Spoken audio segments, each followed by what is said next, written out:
It's 3 minutes after 10 and you are listening to James O'Brien on LBC. You're very funny. I tell you what, I love it when I start the show with a giggle because I've started scrolling through a couple of your texts. Terry's been in touch. So you're wondering where the helicopter is, James? This is with regard to the horses that are on the loose in London. He says Rishi Sunak's probably using it. Have I told you about the provenance, the background of some of the people who've either paid for Rishi Sunak's helicopters or lent them to him? It's a pretty rum business, actually. Can you remind me? That was on my list of things to tell you about. Rishi Sunak's helicopters. Will you remind me to tell you about that a little later in the programme? I've got Post-it notes coming out my ears, and I always forget to write on them. And the second one I saw, I think this came in on Nick's watch rather than mine, but it still stands. It's just some horses, for goodness sake. Regards the countryside. And I laughed at that. And then I found myself thinking, look, if you had 5 double-decker buses careering through the narrow lanes of the Cotswolds or the Yorkshire Moors, then you probably would be a little bit discombobulated by it as well. And I do appreciate that the majority of people listening to this programme are not going to be in central London or indeed any part of London. But it nonetheless it's man bites dog territory, as opposed to dog bites man territory, even though it involves horses. So if you're just tuning in, at about 20 to 9 this morning, the City of London police have said they were called about some horses that had become loose and were travelling through the city.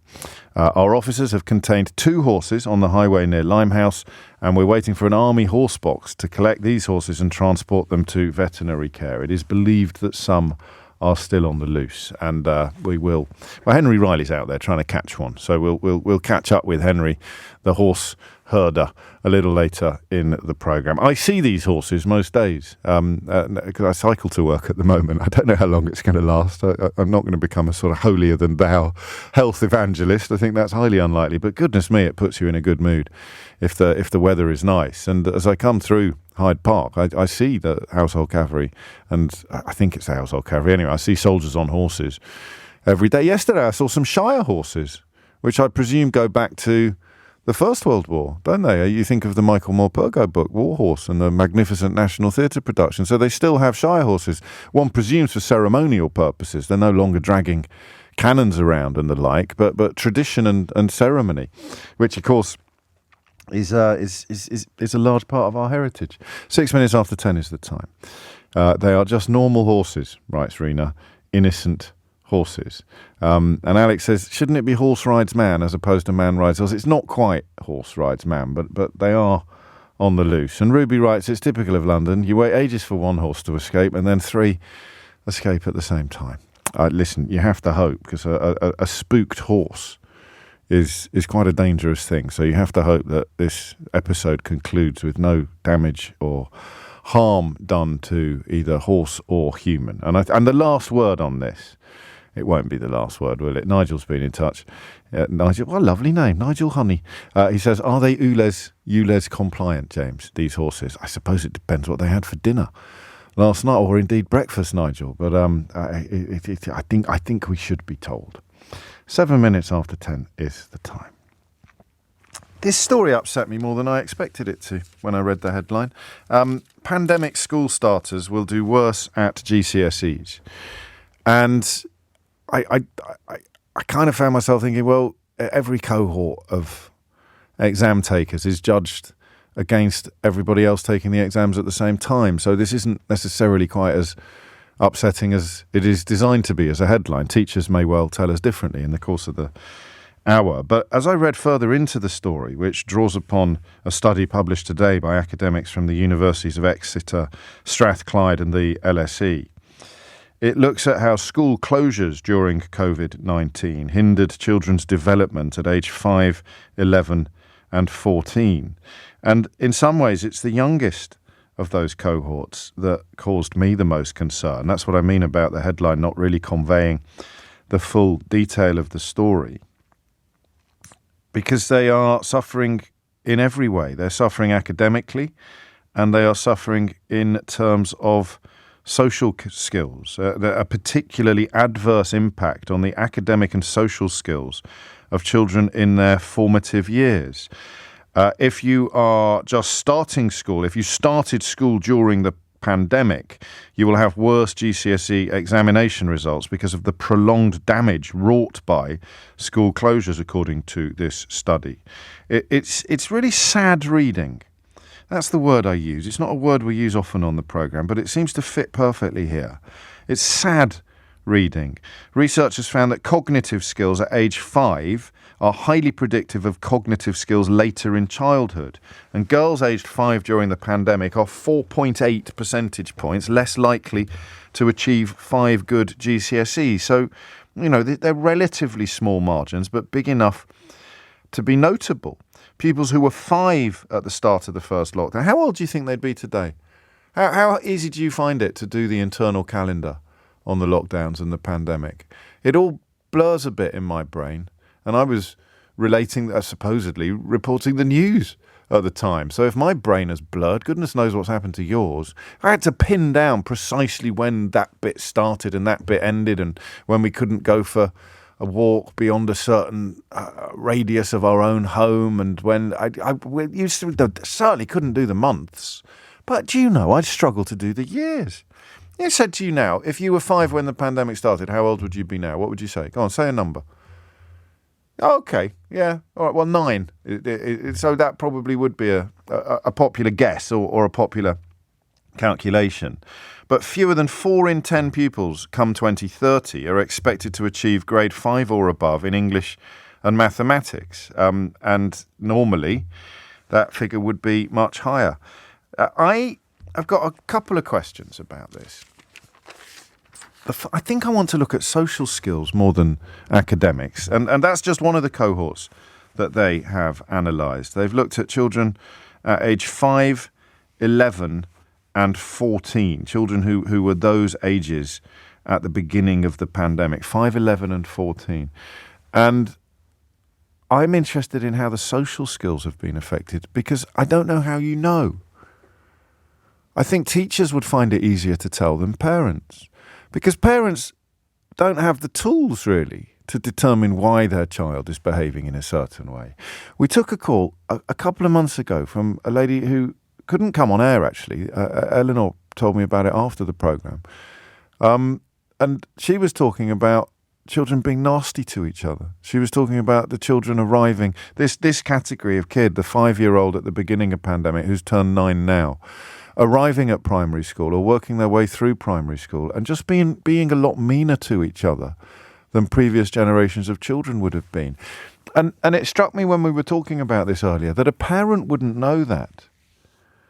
A parent wouldn't know that. A parent wouldn't have the frame of comparison. If you've got 2 children or 3 children, then you know that sometimes the year in which they find themselves at school can be very different and quite defining. You might have one child. You hear parents talk about this sometimes. They say, oh, our oldest was in a lovely year, or our youngest was in a lovely year, but the oldest had quite a tough time. So you don't have the frame of reference. There's the phrase I was looking for. You can always hear me groping sometimes for the right words. A frame of reference. Do parents have a frame of reference to really get stuck into this subject? I don't know if they do. And then, of course, you've got the oldest parental impulse of all, which is the temptation to believe that your little treasure is incapable of poor behaviour or indeed immune to developmental problems. So you've got a couple of problems, if you like, for parents when it comes to analysing the extent of this issue. But we can't ignore it, and we have to take it seriously. One of the report authors says poorer GCSE results will scar successive cohorts of children well into the 2030s, signalling a decline in the country's social mobility levels. I was going to ask what we can do to improve things, but I actually think, now that we're embarked upon this course, I'm going to ask how you know. How do you know? 0345 6060 973. How do you know that your child, or if you're a teacher, the children in your care, have been harmed by the school closures during the pandemic?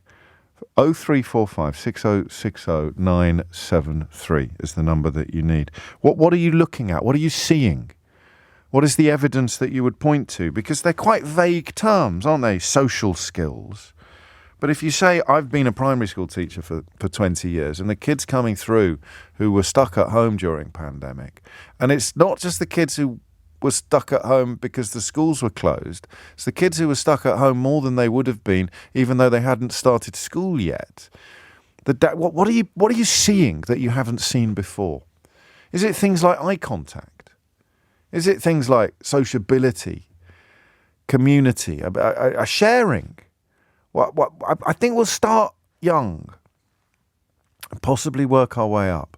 But what are you seeing, and what challenges does it present to you as a teacher or a parent? How do we know that this behaviour that we think is problematic or sad or whatever word you want to deploy, how do we know that it's a consequence of those school closures? It's a consequence of the privations of the pandemic response. I really hope we can find our way into this story, because as I said, the headline sent me off in one direction: pandemic school starters will do worse at GCSEs, but the detail sent me in a different direction entirely, a very sad direction, looking at children who were 5 at the start of pandemic being in a right old pickle when it comes to a whole array of things that I think we would once have taken for granted. So let's do the evidence, I think, rather than the explanations or the answers.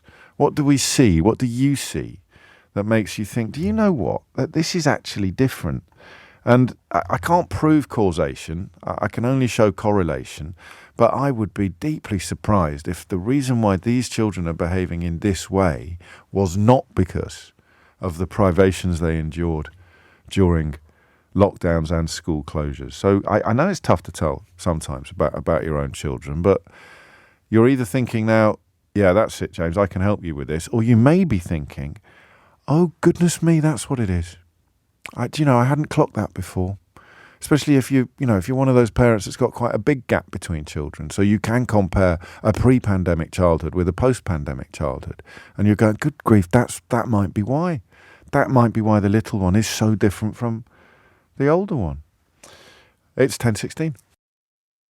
18 minutes after 10. I know they say the pictures are better on the radio, but I think that the challenge of conveying to you the impact of footage of these horses that are on the loose in London, one of them apparently covered in blood, I think that I may not be up to that challenge, although I'll have a go a little later, and hopefully Henry Riley will be able to report back to us about what is going on the streets of London, where City of London Police confirm that 2 horses have been contained, but as far as I can tell, there are still some others on the loose. The problem is, you get enough eyewitness reports. If the horses are moving quickly enough, you might get 2 eyewitness reports that sounds like there's 4 horses, but in fact it's the same 2 horses. They've just covered quite a lot of ground quite quickly. So it could be the same 2 horses running up and down, running around London and getting allegedly spotted in multiple different ways.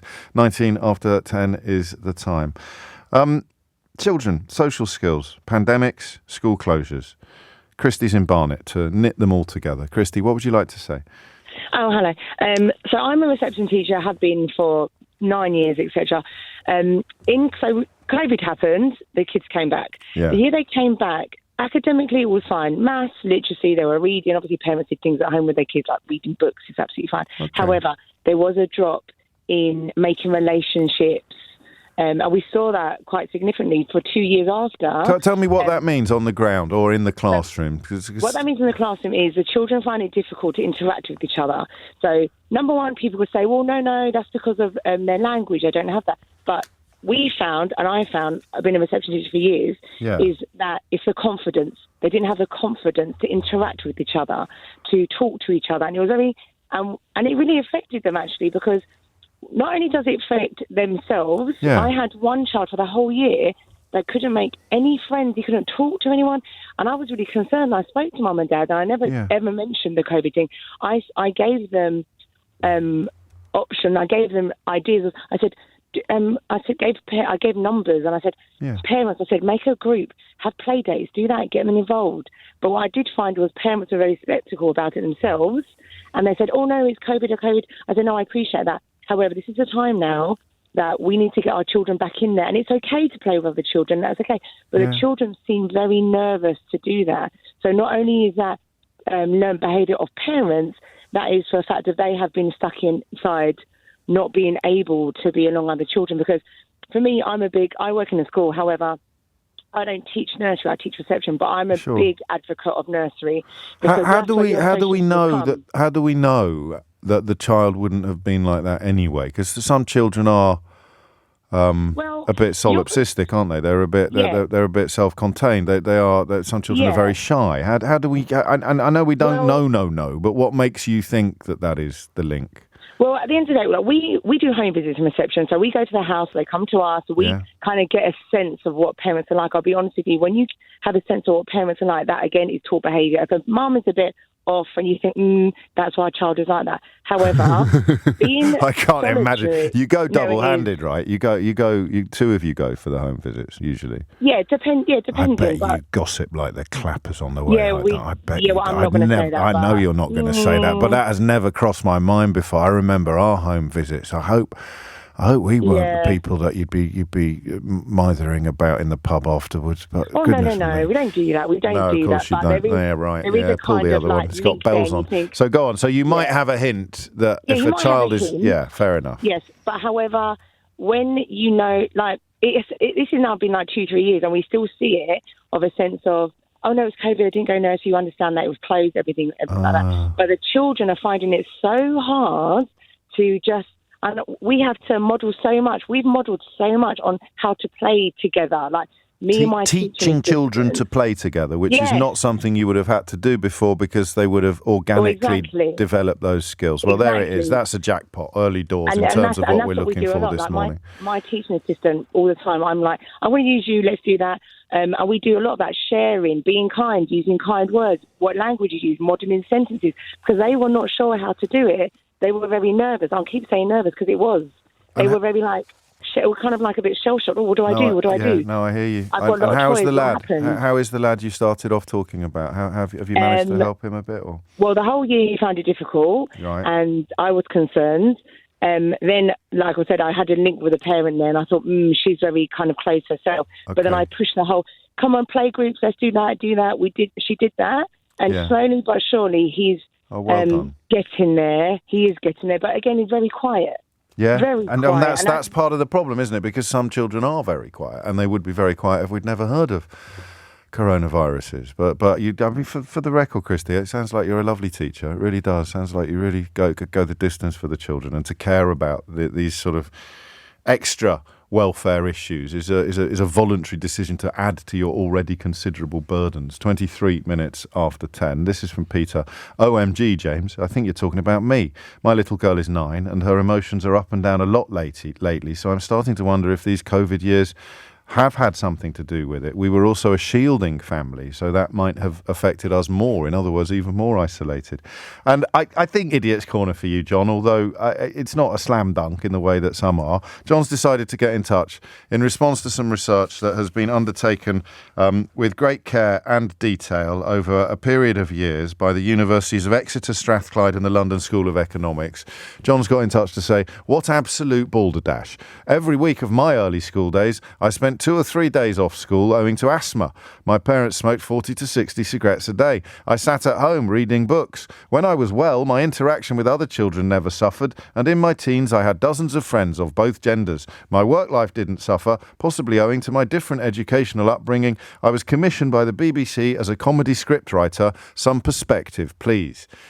I find it very hard to believe that you were commissioned by the BBC as a comedy scriptwriter because you sound like a completely miserable old git.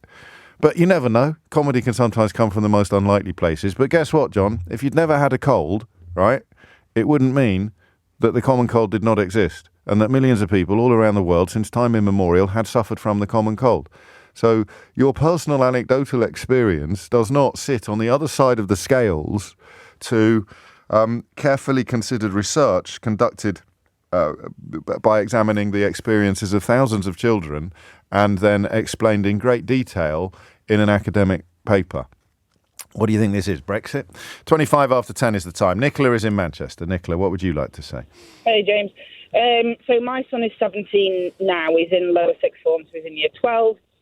He was 14 during the pandemic in year 9. Yes. The GCSE results last year were horrendous. They were horrendous. So he his cohort, their grade boundaries were all lifted back to pre-pandemic. Yes. And their teachers had been told right till the last minute that their grade boundaries were going to be the same as the previous year to reflect COVID. And then that didn't happen.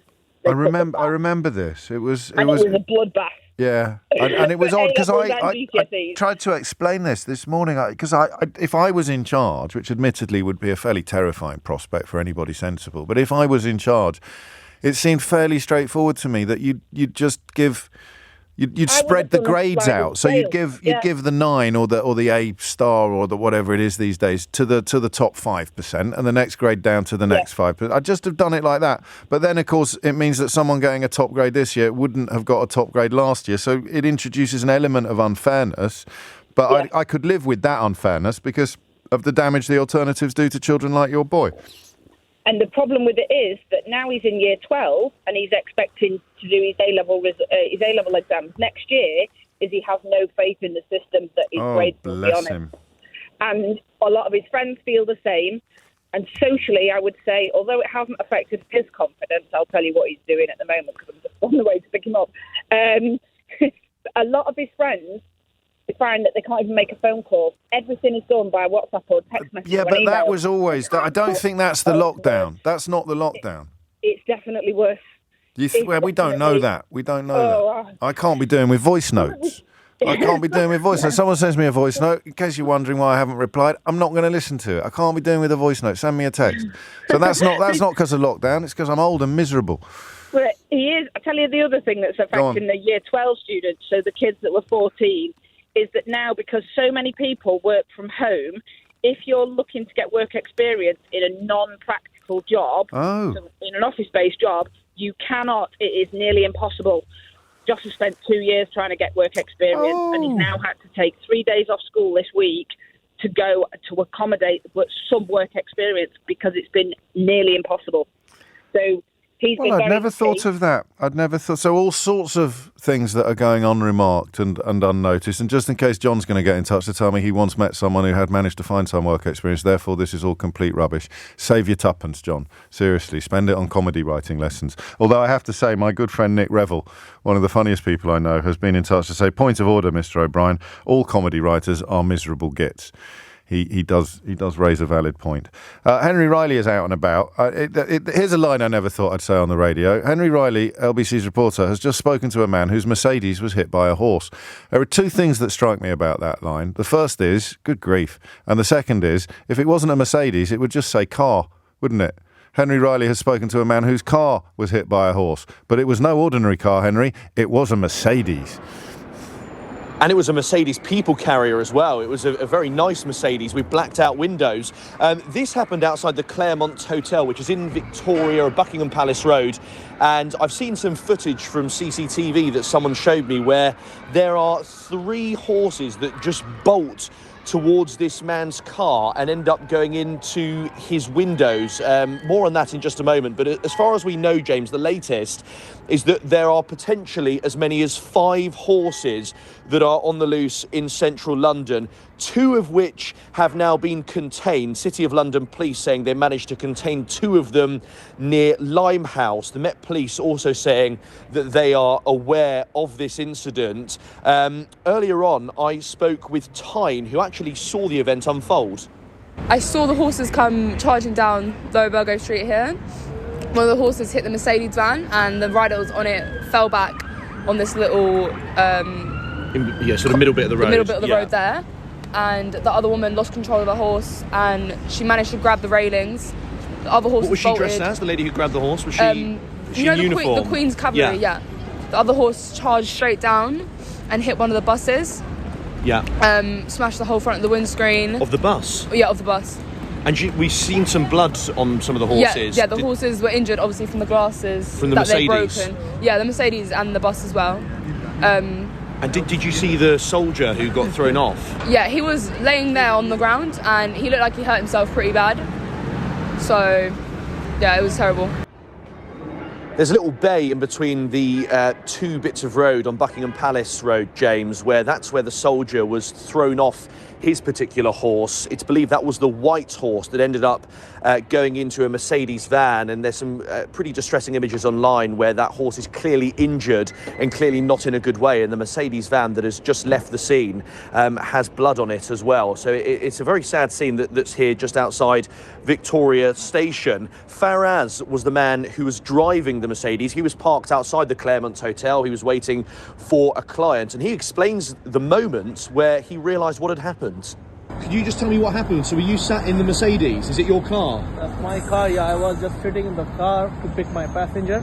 But on the other side, there was I didn't see when the horse hit my car. Then I see, I was smashed, senseless. The people just came out my car and they checked, you okay? Now I was okay, but it's damaged. Then we stopped all the traffic, and the one military guy fell down on this island. Did you see the horses before they smashed your windows, or No. did you? So you heard that first? I just shocked when my car was on the in the air from the one side. It was on the air, and then boom, because it hit very hardly. They was boom, and then done. How many horses did you see? I see about 3-4 horses, which I see, and I think the white horse hit my car. And that's the blood that's on That's the the car. blood of the. And he told me it happened at around 8:30 this morning. So we know 2 of the horses have definitely been found, been captured by City of London police. There are still potentially 2, if not 3, on the loose somewhere in London. Good grief. So I have to put out the APB. If you think you're seeing one, then do let us know. We know that an army spokesperson, Henry, has said a number of military working horses became loose during routine exercise this morning. All of the horses have now been recovered and returned to camp. So I think you can probably clock off. A number of personnel and horses have been injured and are receiving the appropriate medical attention. I've got one question though. That's happy news. Oh no. When you asked that eyewitness what the horse rider was dressed as, what were you? I mean, did you think they might have been in fancy dress? Had you heard rumours that they were riding around London in, I don't know, dressed as Batman and Robin or something? What dressed as? No, yeah, that's probably not that. I suppose I was trying to ascertain whether they had a uniform on, because I'd heard they were potentially a soldier, but dressed, you're right, Britney maybe not the best Spears? expression. But Britney Spears take Ginger Spice during the Union flag years? I don't know what quite, but I see what you mean. You were trying to establish whether they were in uniform or not. Yes, exactly. Yes. Okay. Well, happily, it would appear that this curious episode has come to a safe and peaceful conclusion, about which I think we can all be grateful. 33 minutes after 10 is the time. Amelia Cox is here with the headlines. 10:37 is the time. Some breaking news for you. Queen Camilla and the Prince and Princess of Wales have all received historic royal honours, Buckingham Palace have announced. Prince William becomes Great Master of the Order of the Bath. Catherine is now a Companion of Honour, which recognises achievement in arts, medicine, sciences and public service, and the Queen becomes the Grand Master of the Order of the British Empire, once held by the King's father, Prince Philip, and grandfather George VI. So I'm sure you'll join me in offering all of them the most hearty congratulations on those fantastic achievements. All the Queen, Camilla, and the Prince and Princess of Wales receiving historic royal honours from their, well, I suppose respectively, their husband, their dad, and their father-in-law. Isn't life grand? 10:38 is the time. Keith was thinking about the insurance underwriter who's going to get the claim from that bloke that Henry just spoke to. From Raz, was it? So Firaz, what's happened to your car? Got hit by a horse. It reminds me of the best ever call in to LBC, which sadly wasn't on my show. It was on someone else's. His name eludes me. But the caller was explaining how he used to be a Remainer, and something had happened to change his mind. And the presenter, you could hear the presenter preening because he thought that the caller was going to say, yes, it was you. It was your wonderful Brexit rhetoric and arguments. As he goes, oh, and what was it then? What was it that prompted you to change your mind? And the caller went, I got hit in the head by a horse. But the beauty of it was the timing. It came out of nowhere, and it was so perfectly plausible. It sounded like a professional prankster. Probably my favourite ever call to the entire radio station, and goodness knows I've had some good ones. 10:39 is the time, and long may it continue, because today's phone-in is about children affected by school closures. We've heard from a reception teacher describing essentially a decline in social skills, a marked decline in social skills. We heard from another who's been back in touch, actually, a reception teacher describing bad behaviour, not just shyness and quietness and difficulty in making connections, but an actual unpleasantness, a meanness, a nastiness. I suppose there'd be symptoms of the same malaise, wouldn't they? Difficulty to make connections on the one hand, and on the other, because you haven't learnt good social skills, you have perhaps learnt bad ones. So what do you report? What would you describe, either as a teacher or a parent, as evidence that these privations have had a negative effect on children that is going to stay with us for generations? Ailey is in Edinburgh. Ailey, what made you pick up the phone? Hi there. Hello. I just wanted to speak about my daughter. So she's basically what you were describing. I can really kind of relate to. So she's nearly 16 now, and she's just about to go through her exams. She was 11 at the time of the pandemic, and so she was in the last year of primary school. Just before lockdown, she was kind of getting pulled out, and they were doing assessments whether she maybe had dyslexia. Okay. And we, as parents, kind of thought that they had dealt with that and the right things were in place for her then going to high school. Obviously, March, the lockdown, she missed the whole end of primary school and then the beginning of the high school, you know, like the normal kind of what you would normally get. So we just kind of thought that everything was in place. Obviously, fast forward 4 years, she's been completely let down. She's found her own ways of coping through high school. She's asked every teacher for pink paper because it actually helps her read. It's just come out in December that actually she needed purple paper. And she's just had the tests to see if she was dyslexic or not. They're saying that there is a low risk. Just remind me how this is pandemic specific. So I just feel like the teachers at the time, when she was in the last year of primary school, completely slowed down. You know, when it was the good weather and everyone kind of like lost their ambitions and were outside enjoying the garden, I feel like probably teachers did that as well. And was she being taught online at the time? Was she being taught online at the time? Yeah. So that so that ability, I don't necessarily, I don't want to contradict you, but it would be harder perhaps for the teachers to be on the ball with specific needs than it would be if they were in front of you. Yeah, I agree with that, but the ball was already rolling, and the fact that it's just stopped somewhere along the line, the message hasn't got from primary school to secondary school, and we were completely unaware of it. I think so. So her her first year at secondary school was during the pandemic. They're the kids I feel sorriest for. Yeah, I think. I feel like that's the ones, the 5-year-olds and the 11-year-olds, they're the ones that have really, because we've got a nearly 14-year-old and he seems to have sailed through it. He was just at that age where nothing would really have fazed him. Isn't that interesting? So it's the seminal moments. If the seminal moments were not social, if you weren't in school for the seminal moments, then it's going to affect you socially and academically, isn't it? Because no one had a map really to navigate this kind of territory in the circumstances that families found themselves in. Yeah, and the whole first year, they've got certain things organised to integrate them into high school. None of the kids got that, so it will affect their social skills as well.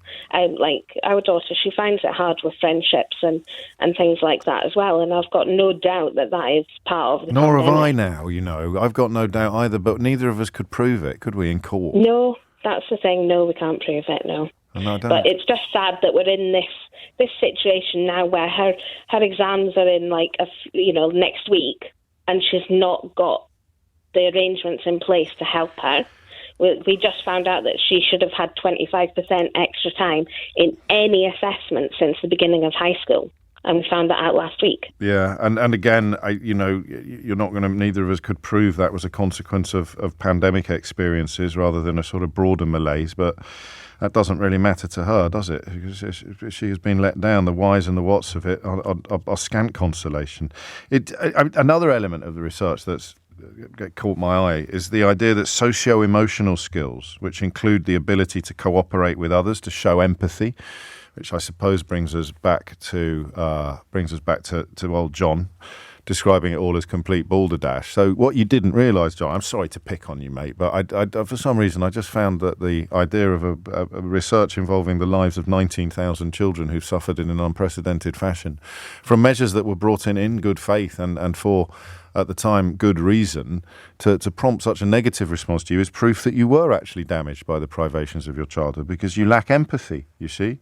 So it is the ability to cooperate with others, to show empathy, to maintain attention. These are all as important as cognitive skills such as reading and writing.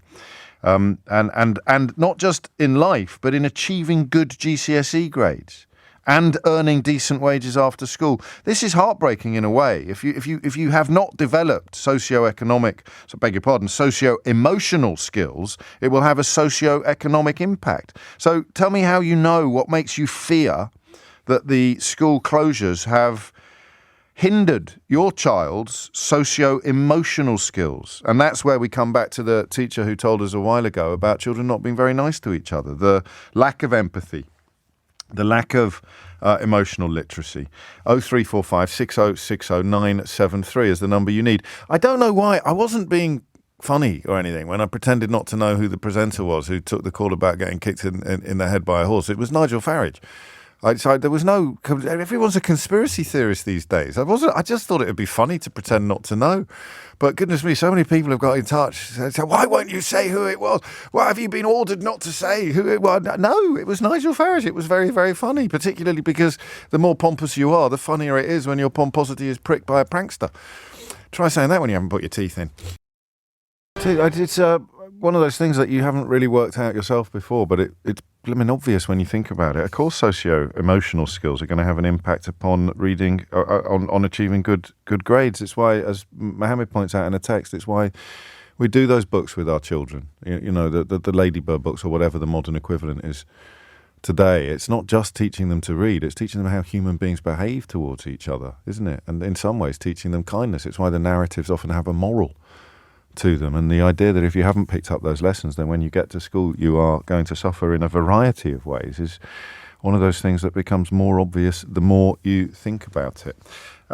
Two stories that I don't think are receiving the coverage that they should be receiving, and oddly we turn to the Guardian newspaper for coverage of both this morning. The first is the news from Gaza that has horrified a UN human rights chief, or indeed the UN human rights chief, involving reports of mass graves containing hundreds of bodies at two of Gaza's largest hospitals. We'll hopefully get a little more on that later in the programme. But somewhat closer to home, Suella Braverman often makes much of her legal qualifications when claiming to have an understanding of legislation or the relationship between the legislature and the judiciary.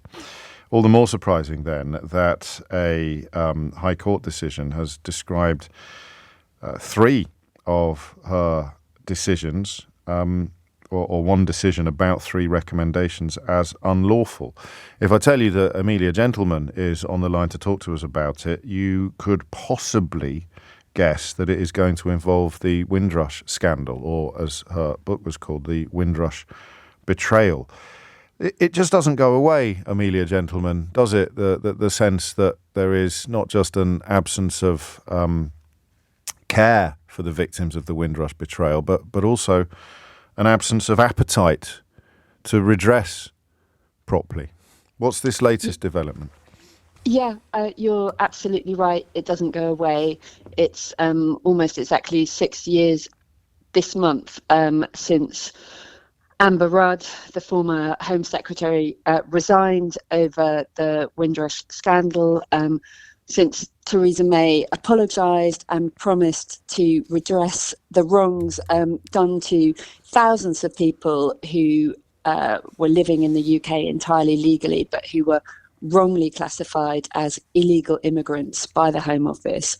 The High Court is hearing today and yesterday a case arguing that Suella Braverman was acting unlawfully when she dropped 3 commitments to reform the Home Office in the wake of the scandal. So we haven't had a judgment yet. It hasn't been ruled yet that her decision was unlawful, but that's the case that's being made by lawyers for one man who was really, really badly affected by the scandal.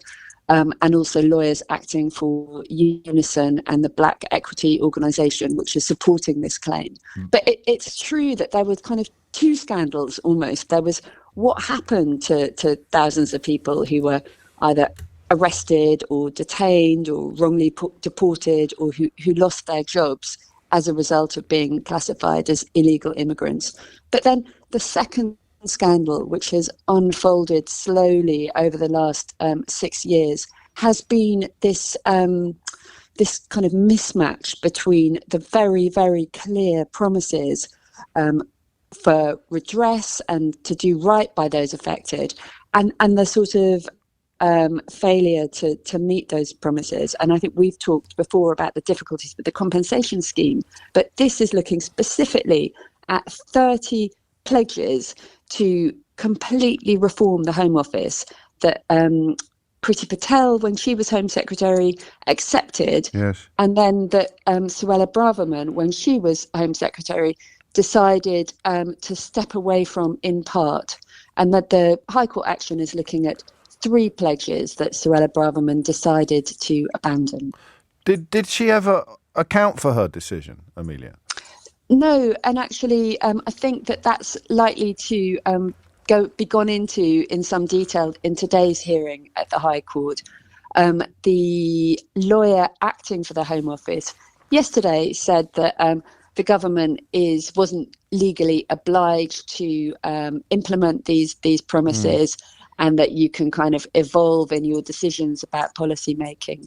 But the lawyers acting for the Windrush victims point out that repeatedly Priti Patel and other Home Office ministers stated very, very clearly that they accepted that they needed to implement a comprehensive improvement plan throughout the Home Office.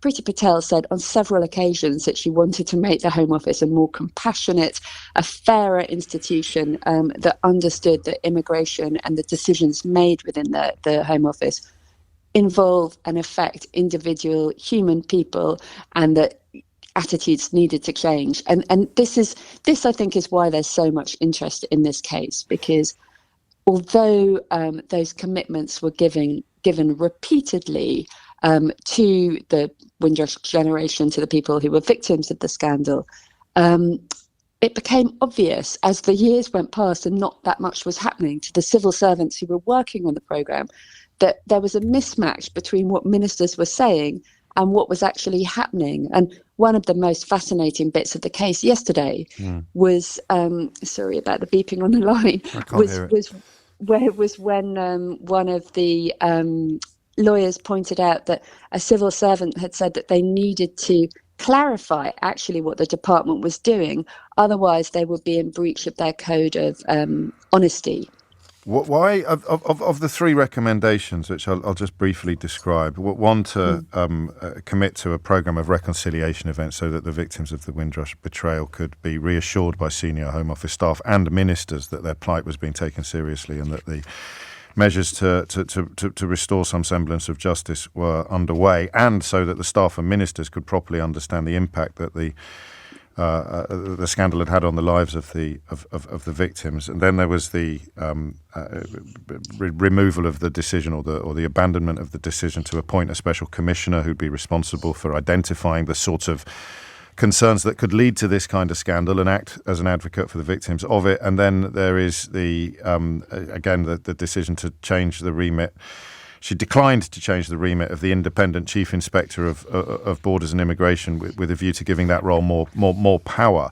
Why would someone like Trevor Donald, who's at the centre of this case and whose experiences are emblematic, really, of the whole Windrush scandal? He was here, as you say, quite legally. He'd left Jamaica 43 years before he returned back to Jamaica when his mother was critically ill. His mother, I think, no, he couldn't get a passport. He went back to the island for her funeral using emergency travel documents, but then couldn't get back into Britain. And as a consequence, he lost his council flat, his relationships with his children were damaged, his entire life was thrown into disarray. Why do Suella Braverman's decisions on these three issues harm him so? What is it that exacerbates his suffering specifically? So Trevor Donald was stuck out of Britain for 9 years as a result of this scandal. He went, as you said, he tried to get back for his mum to say goodbye to her before she died, wasn't able to because he couldn't get the documents. In the end, he went on emergency documents to her funeral. And when he came back to the airport, hoping to return to his home, his job, his children in Britain, he was told he didn't have the right paperwork, and he was stuck for 9 years in Jamaica. I mean, it's kind of so insane. It kind of, you can't quite believe that happened to him. But he is standing really as the figurehead of people affected by the Windrush scandal, because he wants to flag up that by dropping these recommendations, it's a signal to the people affected by the scandal that the government isn't listening, that its promises to redress all of the problems that cause the scandals have been broken. And it's to flag up, crucially, that this is discriminatory and therefore unlawful. I've seen some, not just today, but when the Mr. Bates versus the Post Office drama captured the imagination of the nation shortly after Christmas, I saw quite a few people, I can't remember whether you were one of them, suggesting that the Windrush scandal was a comparable or even a worse event, and that it needed also this magical alchemy of drama going to places that journalism can't reach. And I saw Satnam Sangura this morning suggesting that Britain should be as angry about this as it is about the Post Office scandal. I'm just interested if you agree with that, if you find any sense in those observations. Yeah, I mean, I think it's difficult to do a kind of hierarchy of disaster, but what there is a lot of people. Common ground, isn't there, in terms by the Windrush scandal was horrific. And I suppose the comparison is that they were people who really struggled to get their voices heard when officials were doing very bad things to them. So the state organisations that you really would expect to be supportive were acting in a very malign way towards them. So I think that is the comparison. There's been an amazing 1.5 hour drama, which people can still see on BBC iPlayer, called Sitting in Limbo, and it's really worth watching. But I absolutely think there should be a 10-part Netflix series. I mean, the state and the severity of what happened to people very recently in Britain is extremely hard to believe. And I think it's important to keep on raising how this isn't a crisis that has been resolved. I think the government likes to say this bad thing happened, we dealt with it, we've sorted it out, compensation has been paid. It's simply not true. Lots of people are still waiting for compensation. Over 50 people have died in the period between applying for compensation and receiving it. So, it's important to remember it's ongoing. Active and institutional punishment of completely innocent people. And just to clarify for anyone who hasn't followed your extraordinary work in this field, using Trevor Donald as a case study, this is someone who had as much right to live in Britain as you do, or I do, or anybody listening to this programme does.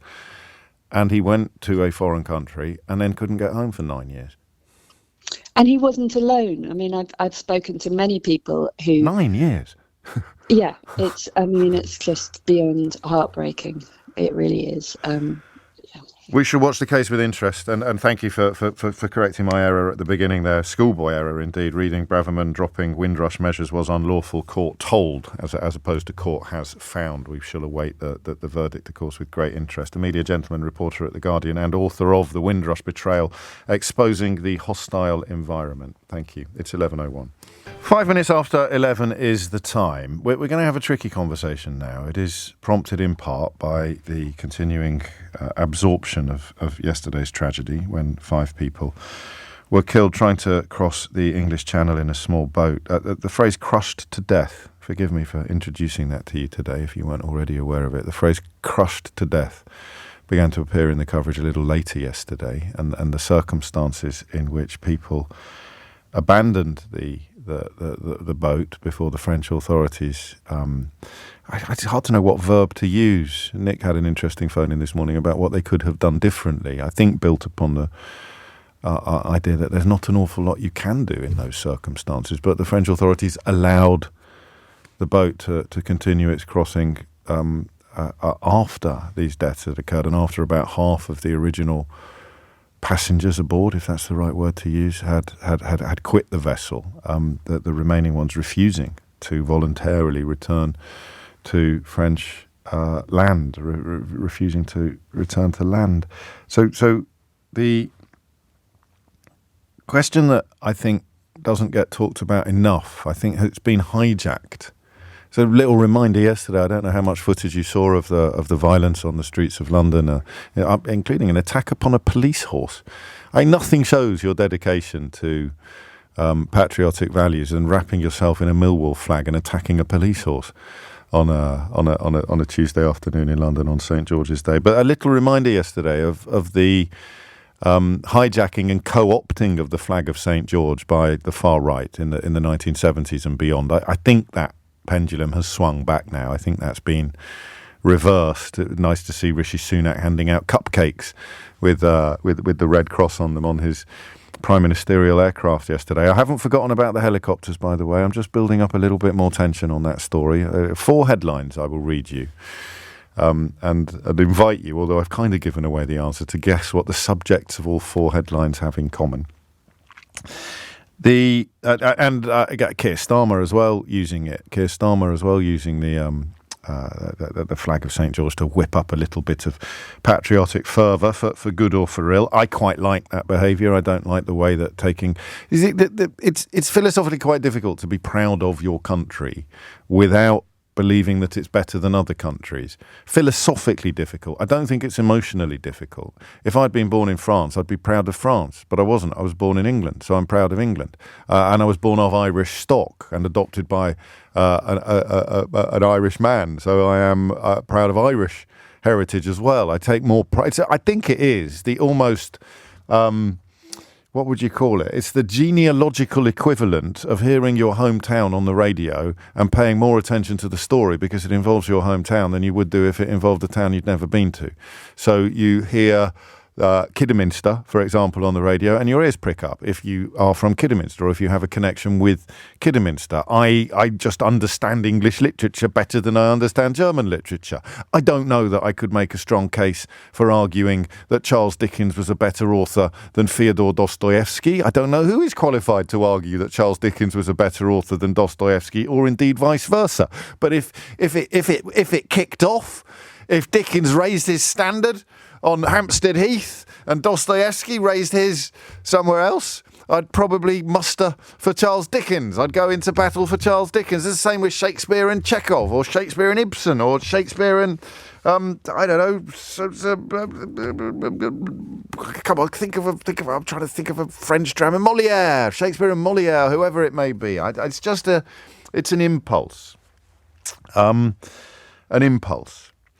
And I did actually see someone wrapped in a Millwall flag in the throng yesterday. Although I don't think they were the person responsible for attacking a police horse to celebrate St George's Day. What did you do today, Dad? What did you do today, Dad, to show your support for the values of these islands and your fondness for the Palestinian Knight St George? I attacked a police horse with an umbrella sign. I love you, Dad. You're the best. So just a mad state of affairs, really, but nice to have it Nice to at least have the flag sort of reclaimed from those sort of clowns and weirdos. But I mention all of that because the question that underpins a lot of conversations that we have about immigration is why here? You read about the small boats, the dangers being faced, the frankly ludicrous idea that being deported to Rwanda will somehow be a more effective deterrent than the risk of death. I do find that quite hard to get past. In a way, I hope it works because I want people to stop risking their lives trying to get across the channel. I'm going to remind you of one of the reasons why they have to risk their lives these days to get across the channel shortly, or why the problem has increased exponentially in the last 14 years, particularly in the last 8 years, of course. But the why of it. So Daniel Boffey reports this morning from the area where those people set out from. And he reports on 50 Vietnamese teenagers who were waiting for a bus to take them back to a forest outside Dunkirk, where they have been staying at night with about 1,000 other people. They were hoping to get onto a dinghy, to get onto a beach, and to get onto a dinghy from Wimereux, which is a quiet coastal town about 20 miles south of Calais. And that mission had been aborted at the last minute by their handlers, who I think would be people traffickers, gangsters, mafiosi, really deeply unpleasant, dangerous and violent people making king's ransoms from exploiting these desperate human beings. And that was it. That was really the question that occurred to me. We probably shouldn't allow to be hijacked by the kind of people who hijacked the flag of St. George. The question of why do they want to come here? Because you hear it answered by unpleasant people. You hear it answered by the spectre of Schrodinger's immigrant, don't you? The one who is simultaneously trying to steal your job and claim your benefits and send all the money back home and price you out of the housing ladder. The Schrodinger's immigrant, which doesn't apply specifically to asylum seekers or to people crossing the channel, but it's often an answer to the question. I got a message yesterday from a bloke in Norwich who said they want to come here because it's one of the best places to get involved in organised crime. They know that the opportunities for criminality. We're talking about a 7-year-old girl who drowned after being thrown from an overcrowded boat shortly after leaving the French shore at 5 o'clock in the morning, and someone called Mark in a town called Norwich gets in touch with a radio programme on LBC to suggest that the reason they were coming here was to avail themselves of the opportunities that a lax police force provides for criminals. I can't remember if that was before or after we'd taken a call from somebody who you'd be proud to call a friend, or the quasi-adoptive mother of a young man who has clearly already proven to be a wonderful augmentation to the society in which he finds himself. 13 minutes after 11 is the time. So that question of why is one that I'd like to address from a less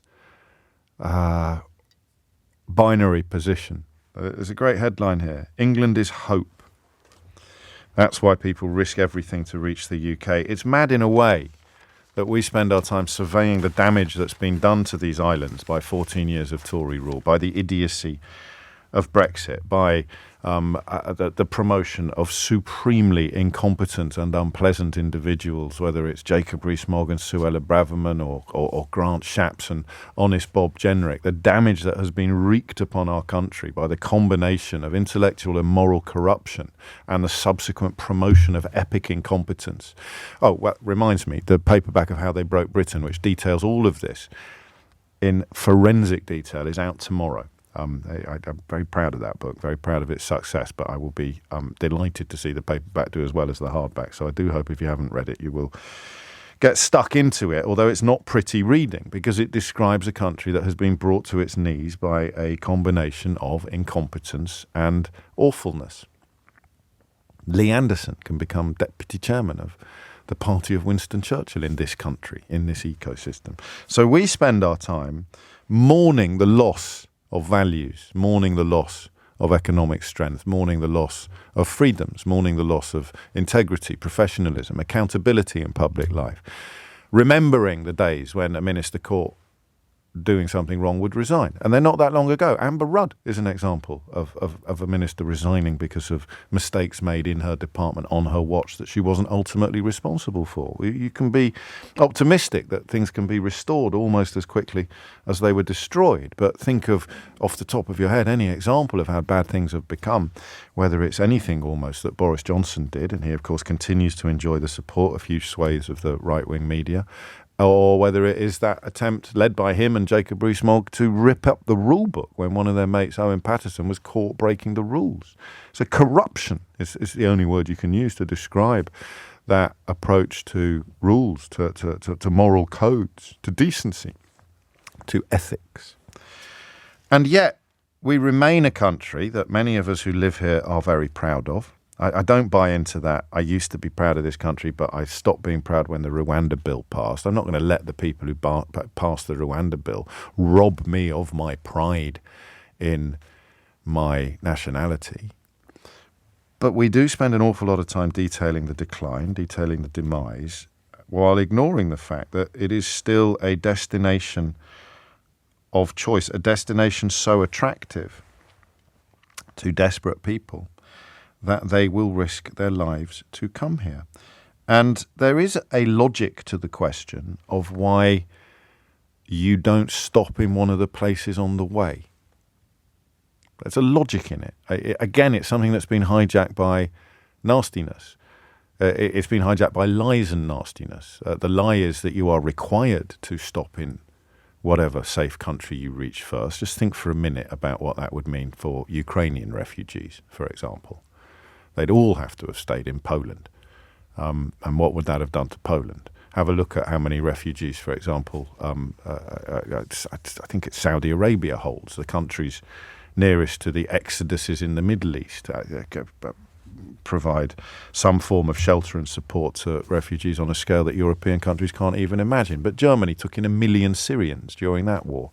We don't do more than our fair share. We have a government determined to do less. But that question is still pertinent.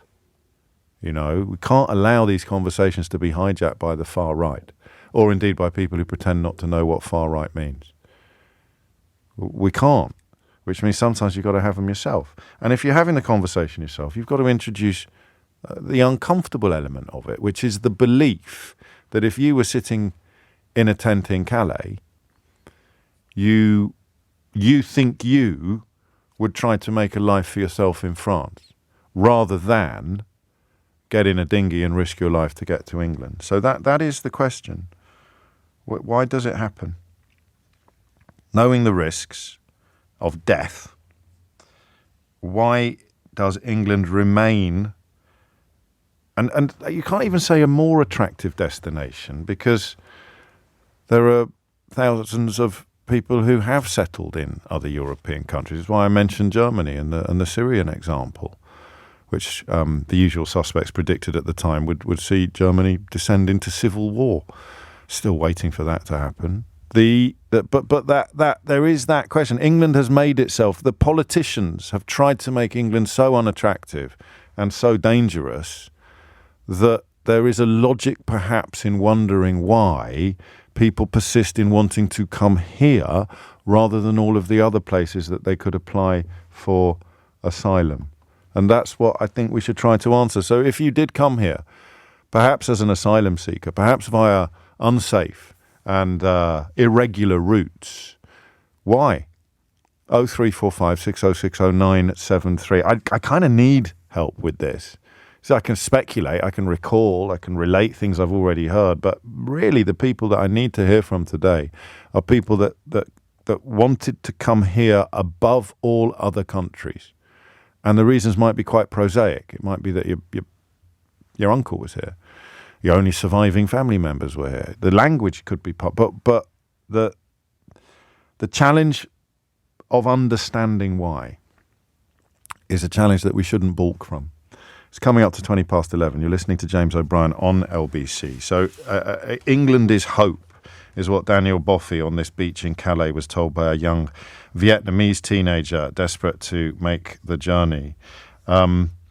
And of course, there's also an example of a young woman who he asked whether she knew that the British government had just passed a law about being liable to be deported to Rwanda on arrival in the UK. She said, "Can you tell me more about Rwanda?" And the journalist responds, "Nothing that could be said trumped her hope of getting here. We are illegal here. We don't have any papers," the girl said. "But would she have papers in Britain? I can't say, I can't say," she added, as one of the 4 Middle Eastern men standing close by loomed into view. So are these poor kids getting into these boats under false pretenses? That's an answer to the question that I'm asking. But there will be many, many answers. There may be as many answers as there are people who've made the journey. So why is England hope for these asylum seekers when so many have settled so successfully elsewhere? I don't want to be the country that pulls up the drawbridge. I don't want to be the country that says everyone else can deal with this international problem, even though we've contributed to causing many of these problems in places like Afghanistan and Syria. But I don't want to be that country, but we're trying to be that country. So why isn't that working? Why do so many people still want to come here? 0345 6060 973 is the number you need. And that's a long introduction, which may not have been an optimal use of time, but I do really need your help with this because I don't know the answers. It's 11:21. It is 23 minutes after 11 and you are listening to James O'Brien on LBC, where the question of why people still seek asylum in a country whose government has been dedicated now for several years to proving that we don't want them, to the shame of many of us that live here. But no one can argue with me. The government has dedicated itself to telling asylum seekers that we do not want you to come here.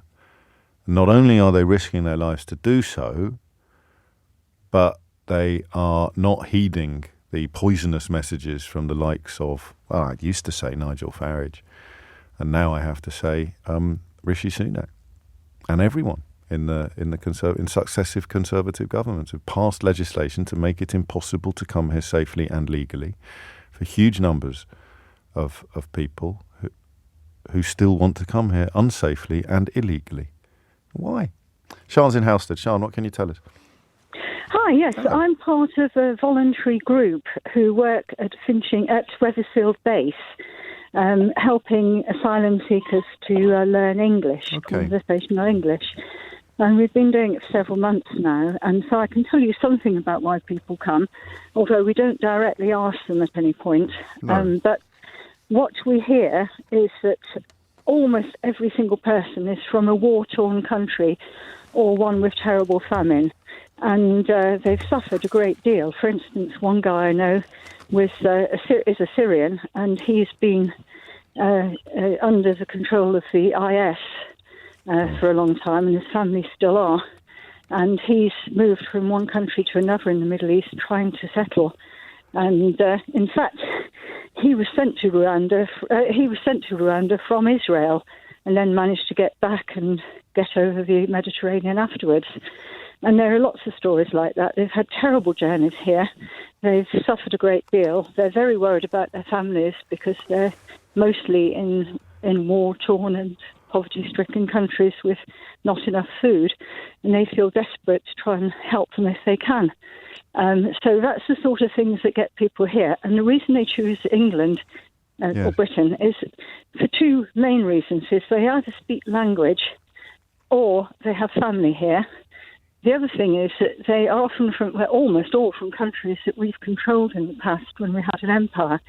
So, for instance, if you come from Sudan, your education system teaches you English and respect for Britain. And most of the people I talk to, they say this is a country that has good laws and is democratic and is full of kind people. Now, of course, I don't really think that's the case, but, try not to do they still? disabuse them of it too much. Do you watch them lose these hopes? Do you mean, well, in the circumstances in which you encounter them, it's going to be hard to sustain some of those beliefs? They're very frightened. Amongst other things, there's been a lot of racism around this area because it's small villages which have almost no coloured people in them. So there's been quite a lot of nastiness. Yes. And in some ways, I agree and Wethersfield is a stupid place to put a base, but it's here now. So my main concern is to try and help these people as much as we can. And none of them, as far as I know now, can actually apply for asylum. No, they can't.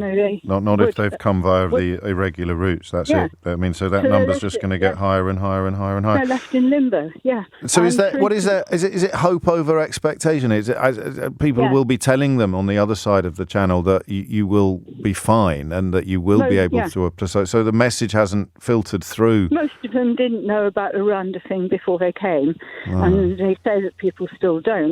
But they're aware of it now. They're in the country and they are worried. And there's so many of them. There's such good, nice people who just want to sit in and have a decent life and contribute.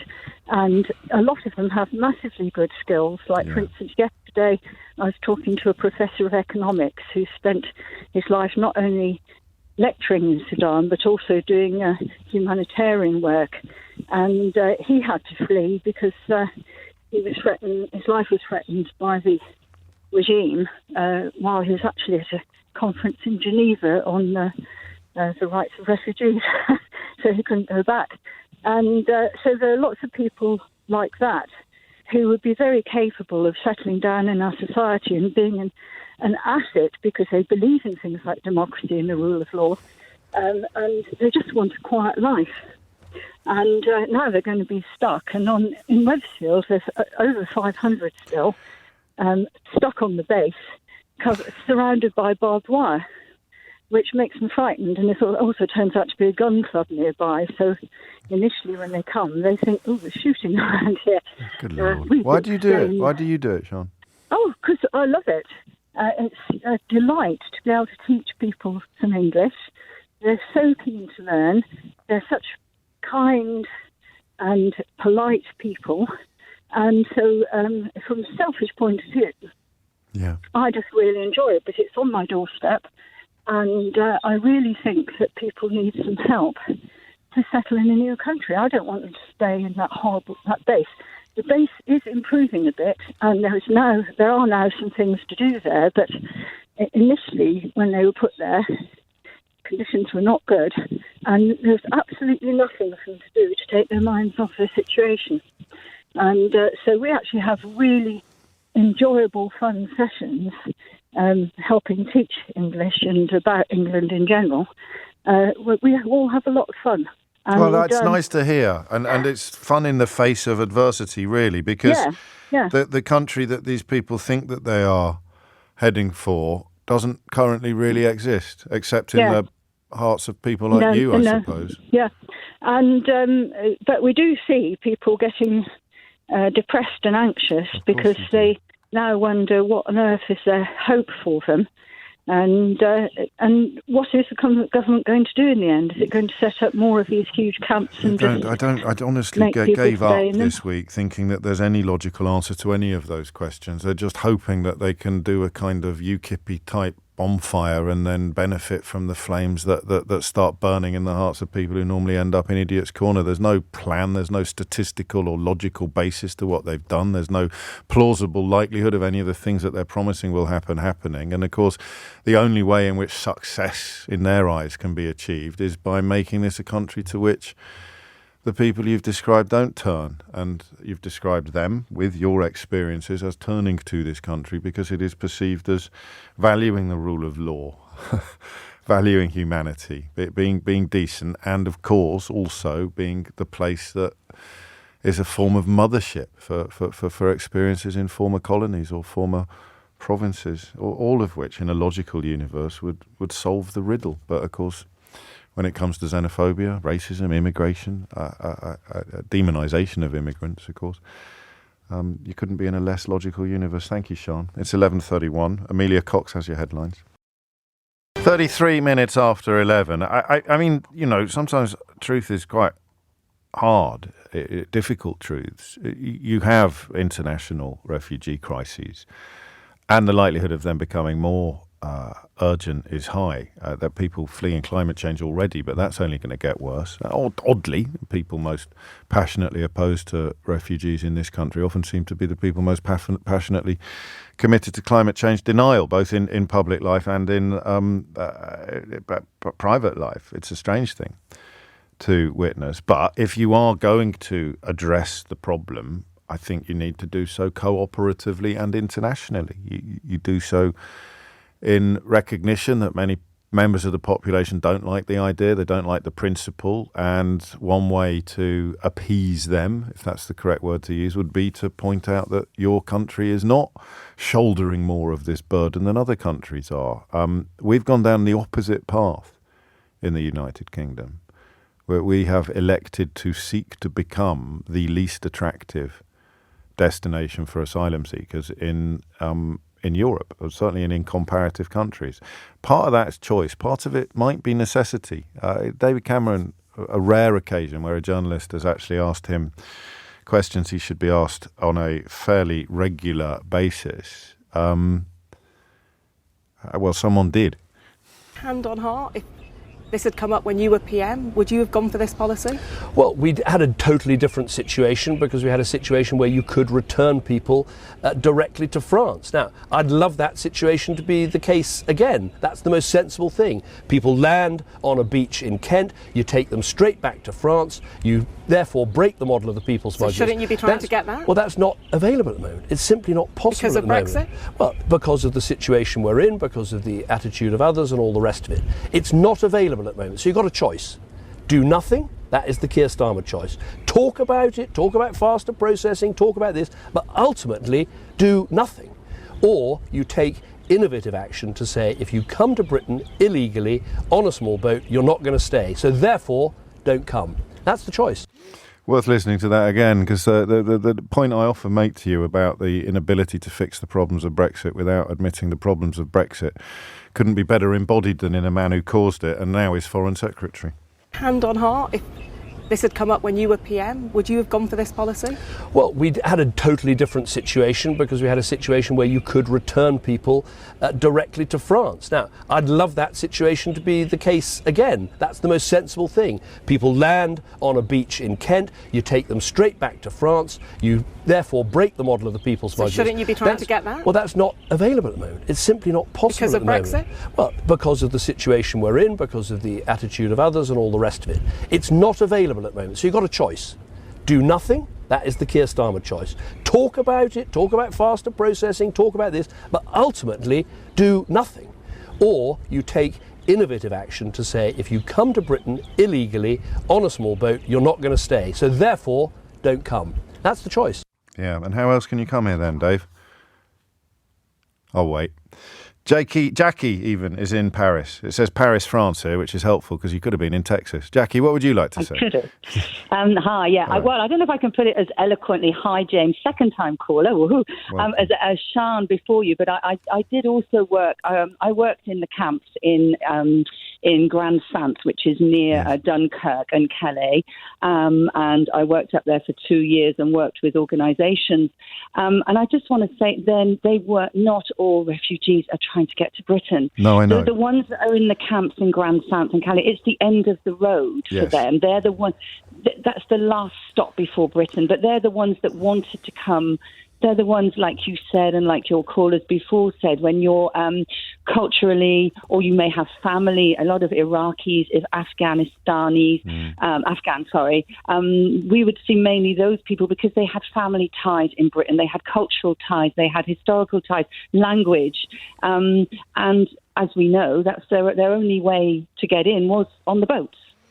And that, so I mean, this is going to be quite consensual, I suspect, is that the reason why you stay on that road is because the destination has a particular appeal for you, cultural, familial, linguistic, colonial. I mean, it could be lots of things. So I wonder whether the elephant in the room is that they don't realise how unwelcome they will be from a governmental stroke media perspective. They're sold a dream, James. They buy a package when most of the ones we came across, they bought a package when they leave. They bought a package to get them from point A to point B being Britain in this case. And so they are helped, in inverted commas, along the way by these by the smugglers, all the way.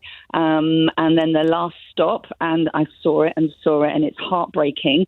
Every night those people would go out from the camps, and they would have, rendezvous somewhere with whoever, and it would work or it wouldn't work. Sometimes you didn't see them the next day. You knew that they'd got, certain people that you got to know, because these are people, these are humans. We got to know and love these people. And like your other caller said, a lot of these people obviously are very intelligent, they're very educated.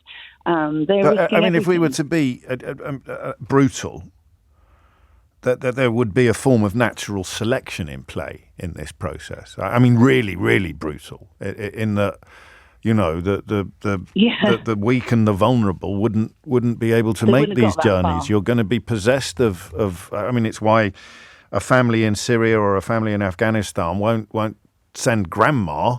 They'll send the what people like to call working age, or even the really racist people call fighting age men. There's an inevitable logic to it. But of course, these are the people best placed to arrive somewhere new and start building a life and start earning money and start helping to support the families, either to bring them over or to support them better in the country where they remain.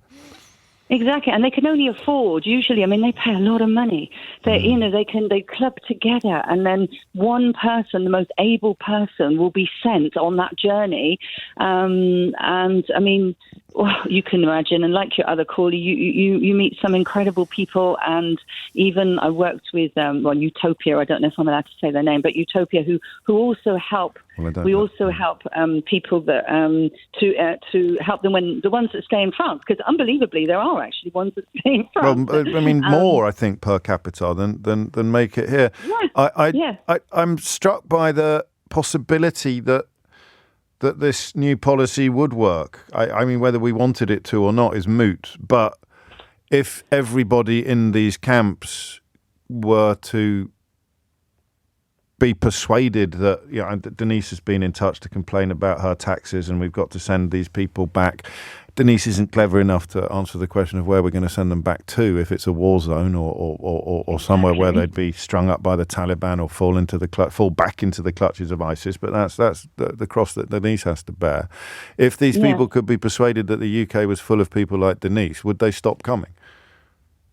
Probably not, because they would want. They've got people being with people like Denise is probably better than being, executed by the Taliban. But they could stay in Germany or France or do you see what I mean? Many do. Well, I know many do. I'm not labouring the point, but I'm trying to work out what Rishi Sunak lies awake in bed at night dreaming of, and is it that we make this country so unwelcome and so unpleasant in the eyes of these people that they will then seek asylum somewhere else? Not that they go back to danger or war or persecution or famine. I don't think there are any more than there were before. It's in the headlines on the boats, of course. Obviously, they make great headlines, the boats, for some reason. And we've created that phenomenon. But I'm just imagining what's going on in their head, and they are trying to create a mindset. They're trying to spread the word into Calais that this place is even worse than your other options. Well, I don't know if that information gets through. I mean, I don't work in the camp today, but I can't see any other rationale. I can't see why else you'd be doing it. You have to hope that the message percolates through the camps you used to work in, and the message is, we hate you all, and we don't want any of you to come here. And those are the voters that Rishi Sunak is chasing. Exactly. It's electoral, isn't it? I presume it is. I can't see what else it is. Even David Cameron hasn't got the intellectual honesty, never mind the moral integrity, to say that this is impossible. This is a country that is impossible to come to safely via regular routes. The methods by which we could do enforced returns have been voted out by the racists, by leaving the Dublin Convention, which we didn't use much, but we could have used more if we wanted to. And who are you trying to appeal to? I'm trying to appeal to the country who really do hate all the refugees and not want any to come here. I'm trying to appeal to those voters and those voters only. The rest of you can get lost. It's 11:43. Thank you, Jackie. Aria is in Hackney. Aria, what would you like to say? Morning, James. Hello. I think, I'm sorry, I'm a bit shocked by, the recent news of people, dying, trying to cross. I think,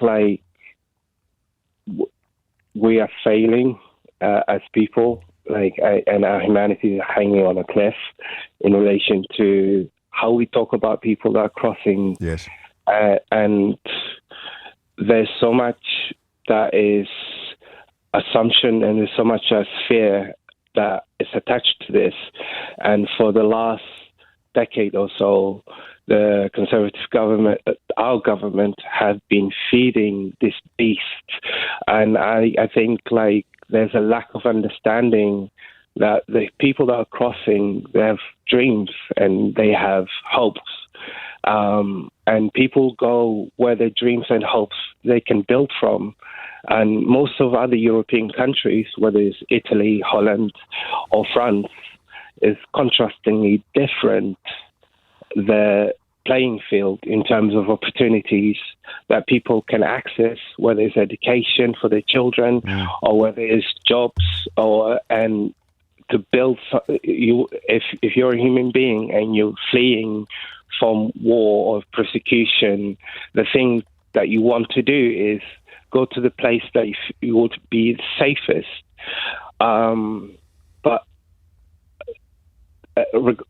It's easier to get asylum in some of the countries you've just mentioned now. We'll talk a bit about your own experiences, but in the Netherlands, for example, if you can prove well-founded reasons for fear of persecution in your country of origin because of your race, religion, nationality or political opinion, or because you belong to a certain social group, you can obtain a residence permit, which I think means you can even work. So the offer is better in some of the other countries that you've mentioned. For one, and I don't like using the word offer, Aria, but you know what I mean. I hear you, but do you know the adaptation that we have now in terms of putting people in camps or putting them in containers? Yes. That adapting came from places like Holland and other places. Yeah. People going when they land there, if you landed in Holland, for example, you would land in a refugee camp. And you may remain there for 4 years, 5 years while your application process is happening. And the prospect of life there is also one where people are living in refugee camps. Right. And some people, in certain cases, some people will be living there for 7 years. So imagine waiting to hear if you're accepted to live there, or if you're accepted while your case is open, and living there with no prospect, with no job, and all you do is wake up every day in a refugee camp. Our government policy is to make the United Kingdom less attractive than that. And Holland takes plenty. They're doing a good job of it. They are doing a good job of it. Holland takes plenty Yeah. of asylum. I haven't got the exact numbers in front of me, but I certainly know that Germany per capita does more, for example, than we do. We're nowhere near the top of the list in terms of capacity and overall population, and then percentage in terms of asylum applications. I think you came here from Somalia, I think, Aria. I have, yeah. Why did you set your sights on Britain in particular? I was a child, in the journey, the journey of coming through Europe has been long and hard, Yes. and it's been many attempts to try and come here, and the only reason that we came here is because we already had family here, and in terms of belonging to a community, there was already established Somali community here. Yeah. So there's that, and then there's also the hopes that my mother had, which is for us to access education, and in terms of the type of education that you can access in other places will be different. And this is the bit. This is forgive me for interrupting you, but I'm conscious of time. This is the bit that I think everybody struggles fully to understand. Whether you're possessed of empathy or not, whether you're fully cognizant of the need for a proper asylum system, or whether you're a Tory. The bit that people struggle to understand is that calculation And that risk, that acceptance of risk. It's human. Yeah. It's very human. Because you've got to be there to feel it. You've got to feel it. You've got to be there. What are you doing, man? What's going on in the background? I apologise. That's Sorry. all right. I was just curious. I'm just curious. I'm just standing. Sounds like you're cleaning the windows. No, I was putting a table away. Sorry about that. Of course you were. Of course you were. Why wouldn't you be putting a table away on live radio? Yeah. Oh, yeah. But it is that risk. It doesn't, to the people taking that risk, it's an obvious calculation. To the people never faced with that, it's an unthinkable one, literally. But we lack imagination in the potential that people have. And there's enough evidence that in this country of the contribution of migrants and refugees who came and made something. And a lot of the time when we talk about people crossing, we either talk about them in relation to what they will take from us, and it limits. Well, here's someone on my inbox as well. Chris Green has been in touch to say, it's education, access to education that I am paying for. Well, of course, we as taxpayers pay for everybody's education, and if we didn't, we wouldn't have future generations of doctors, nurses.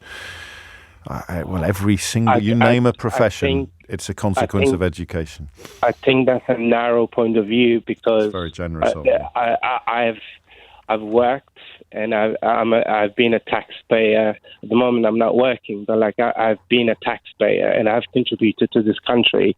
And there's a lack of respect of people. It's a process of dehumanization.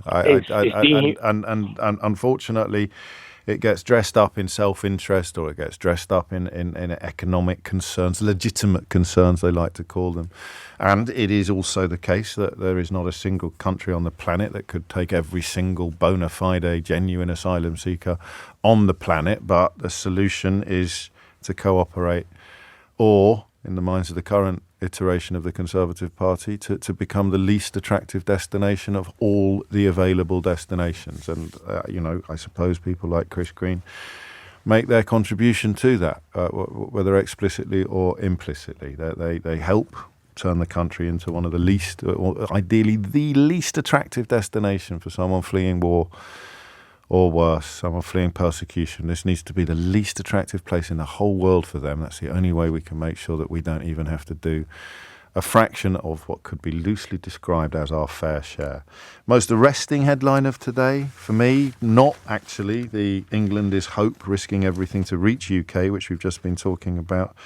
Most arresting headline, UN official quotes, horrified by Gaza mass graves.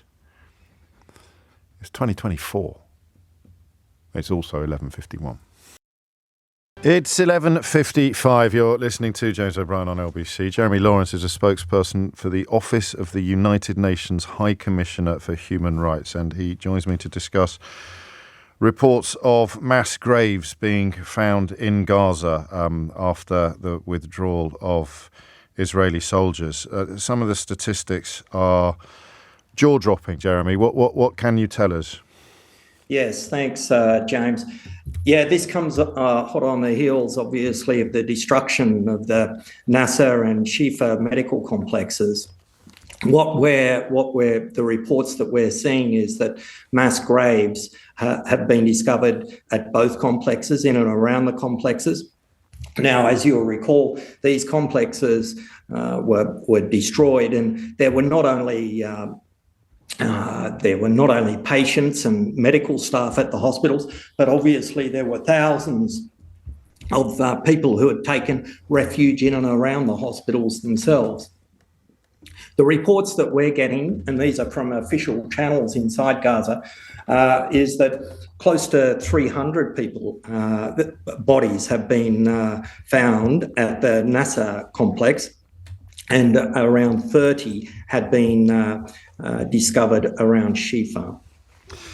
And I'm reading about some of them having their hands bound, and some of them being naked. All were it to be conclusively confirmed would certainly be evidence for accusations of war crimes, and that's part of the problem, I think, Jeremy. When I say were it to be conclusively confirmed, then you use the phrase official channels, the refusal to allow media, in particular Western media, into Gaza leaves a space in which some people, whatever their motivations, whether their motivations are pure or not, some people can poo-poo all reports coming out of Gaza. Some people can claim that any official channels that you describe are not to be trusted. Where does one derive confidence that these reports are accurate?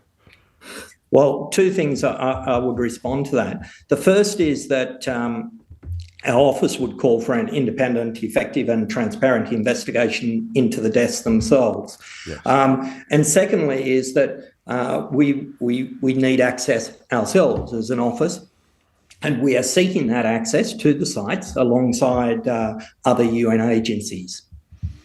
In the absence of that, we rely upon the organisations that can get in and are on the ground. And exactly. And James, you made a good point that the media has very limited access, if any access, frankly, at all in Gaza.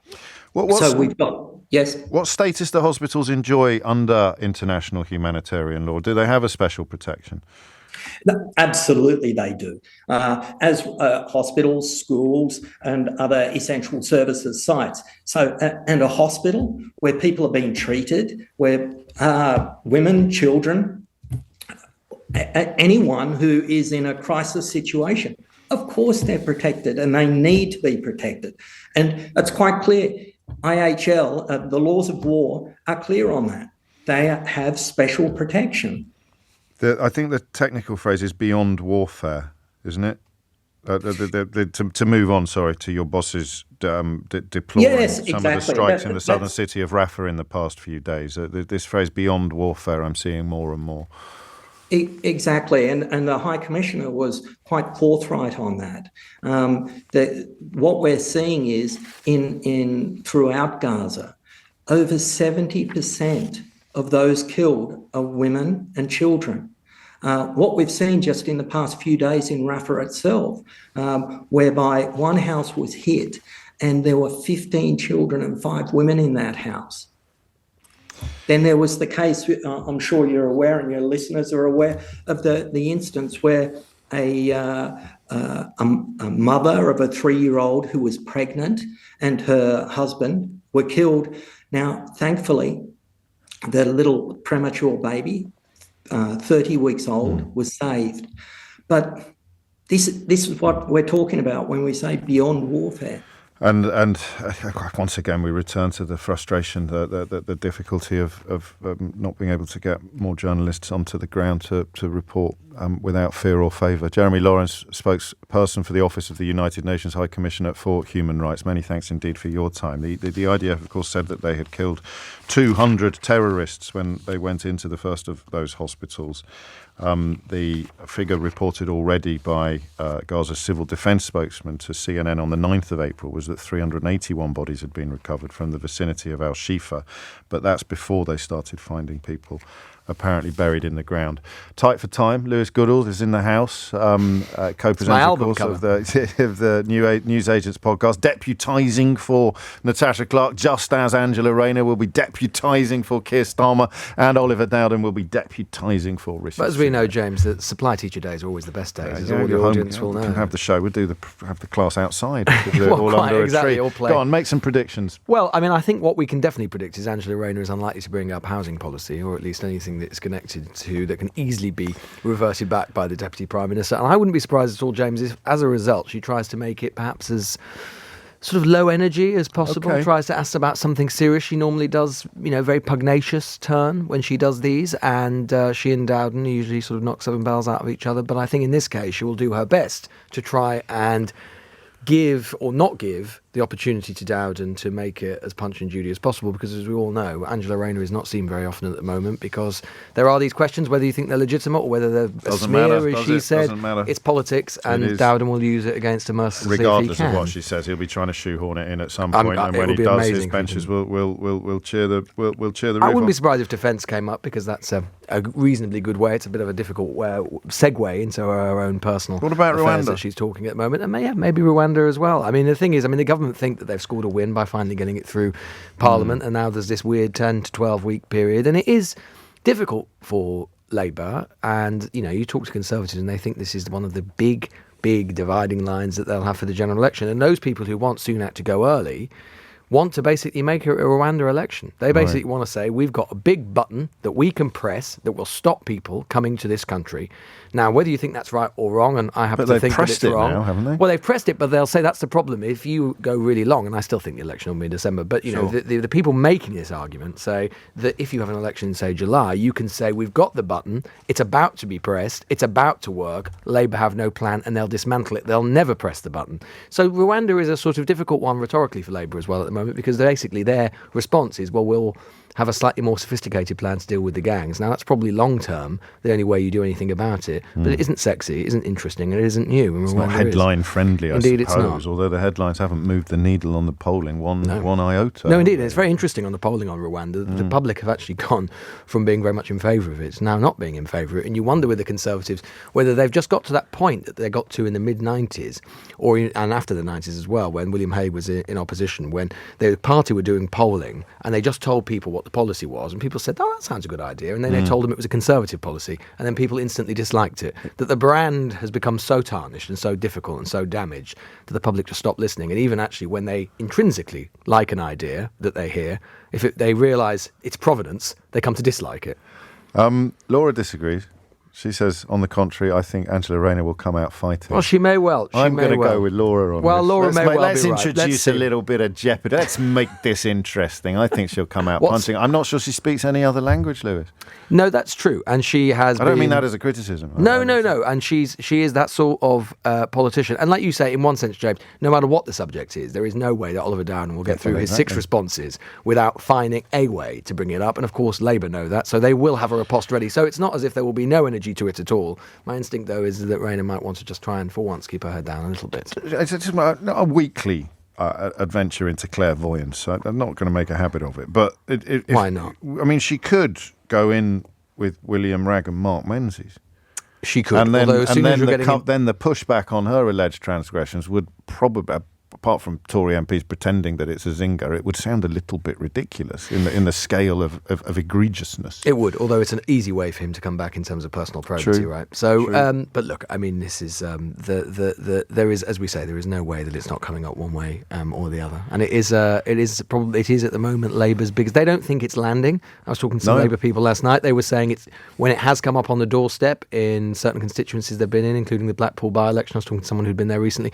They said it had come up a few times on the doorstep, and each time they actually said Rayner's been extremely unfair to her. The class angle of it has landed more than perceived. So it's not as if I don't think they fear it, but obviously in political terms it is a running sore. Make sure we don't cross early, Keith, because Jonathan Gullis is talking.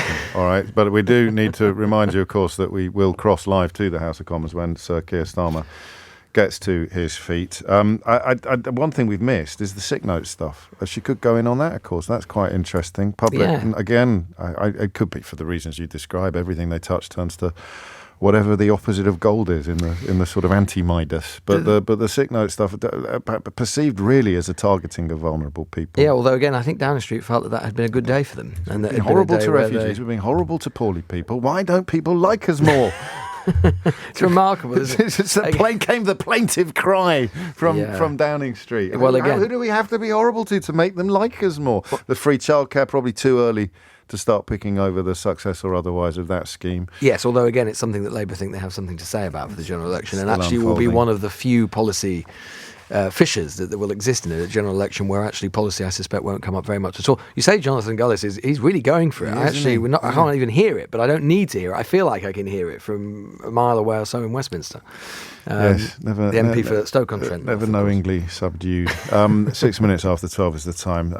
Part of the reason why we're crossing late, I presume, is because of the intervention from the MP for Stoke. That pretty much covers it, doesn't it? We'll have to wait and see. I think defence I've got the public on my side, Lewis Goodall. They feel that the idea of Angela Rayner adopting a muted and almost apologetic approach is low. Well, who knows? I mean, defence is good territory as well, because of this thing they came up with yesterday, saying they're going to increase defence spending by 75 billion, which is predicated on one of the most bogus ways of accounting that you can think. It's basically. I've seen that today, as Jonathan Portes has put together some number crunching. Hang on, hold your horses. Fine, here he is.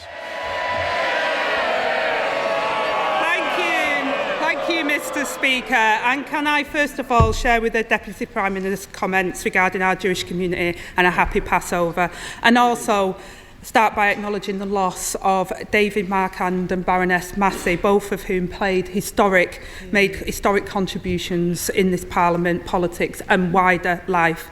And also send my condolences following today's news to the family of Lord Frankfield, who is a good friend of mine and a colleague, and who was a tireless campaigner against poverty and a champion for his constituents. Yeah. Mr. Speaker, I know the party opposite is desperate to talk about my living arrangements, but the public want to know what this government is going to do about theirs. Yeah. Natalie from Brighton has been served with 2 no-fault eviction notices in 18 months. She joins nearly 1 million families at risk of homelessness due to his party's failure to ban this cruel practice. Now, instead of obsessing over my house, when will he get a grip and show the same obsession with ending no-fault evictions? Well, to begin with, it is a pleasure to have another exchange with the Right Honourable Lady in this House, our 5th in 12 months. Any more of these and she'll be claiming it as her principal residence.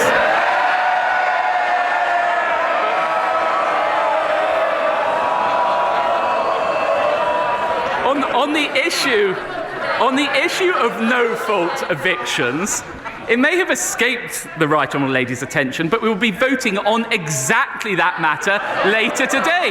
The Conservative government taking action. Mr. Speaker, he clearly thought he could spend all week obsessing over my living arrangements and didn't even bother to read up on his own government's bill this afternoon. The reality is he caved in to vested interests on his backbenchers and delayed justice for people like Natalie. Yes. This week, the Housing Minister said there is no solid date for banning no-fault evictions. The Housing Secretary now says it won't happen before an election. So if he can give us a date, can he name it now? I can name the date for the Right Honourable Lady today. It's today that this House will be voting on it, and I'm confident that in line with our manifesto, we will deliver on that commitment. Angela Rayner. Mr. Speaker, he clearly hasn't been looking up on his own government bills. But let me turn to another Tory housing failure. Leaseholds are a rip-off and a con. But the government's proposed ban on new leaseholds applies only to houses. The majority of leaseholds are in flats. What's the point on a ban on new leaseholds if it won't apply to flats? Again, the Right Honourable Lady is talking about legislation introduced by this government, which the party opposite totally failed to introduce in their entire time in office. And it's no surprise, because it's this government which has brought social housing waiting lists down by nearly 500,000 and delivered more affordable homes in the last year and the last 12 years than Labour delivered when they were in office. But of course, all of this can only be paid for by making sure that we have a strong economy. And I'll tell you, her policy to repeal every single Conservative trade union law in the first 100 days would open the door to French-style wildcat strikes, sweeping away the reforms that made this country great. And we all know, though, Mr. Speaker, the one reform that the Right Honourable Lady would not abolish from Margaret Thatcher, the right to buy your council house. Angela Rayner. Mr. Speaker, I was expecting a little bit better from him today. He seems to be a bit worn out. Maybe it's the 3 a.m. calls from the bad men that have been keeping him up at night. But he also, Mr. Speaker, he also talks about strikes and the unions. We've had more strikes under this government's watch than any time before. And once again, he hasn't read his own bill. Their ban on leasehold won't apply to the majority of people. It's like banning non-doms but exempting Tory prime ministers. And he speaks about affordable homes. families are trapped in temporary accommodation and stuck on waiting lists. And in the West Midlands, his mayor has used his multi-million-pound housing budget to build just 46 social homes in 8 years. That's almost as many as the Chancellor's property portfolio. But the British people know that his party won't build the homes that this country needs. So when are they going to get a chance to vote for a government that will? Well, I'm surprised the Right Honourable Lady raises the West Midlands when Labour-controlled Birmingham have virtually bankrupted the council, are hiking up council tax by 21%, whilst in the meantime, and I'm sure this would please her, continuing to hand out 1.8 million to the trade unions. By contrast, Andy Street, our brilliant mayor of the wider West Midlands, has delivered £6.1 billion of investment to improve transport. So there you have it, the contrast between the Conservative Party and the Labour Party. The usual political opportunism from her, failing to ask about the issues that really matter. If you want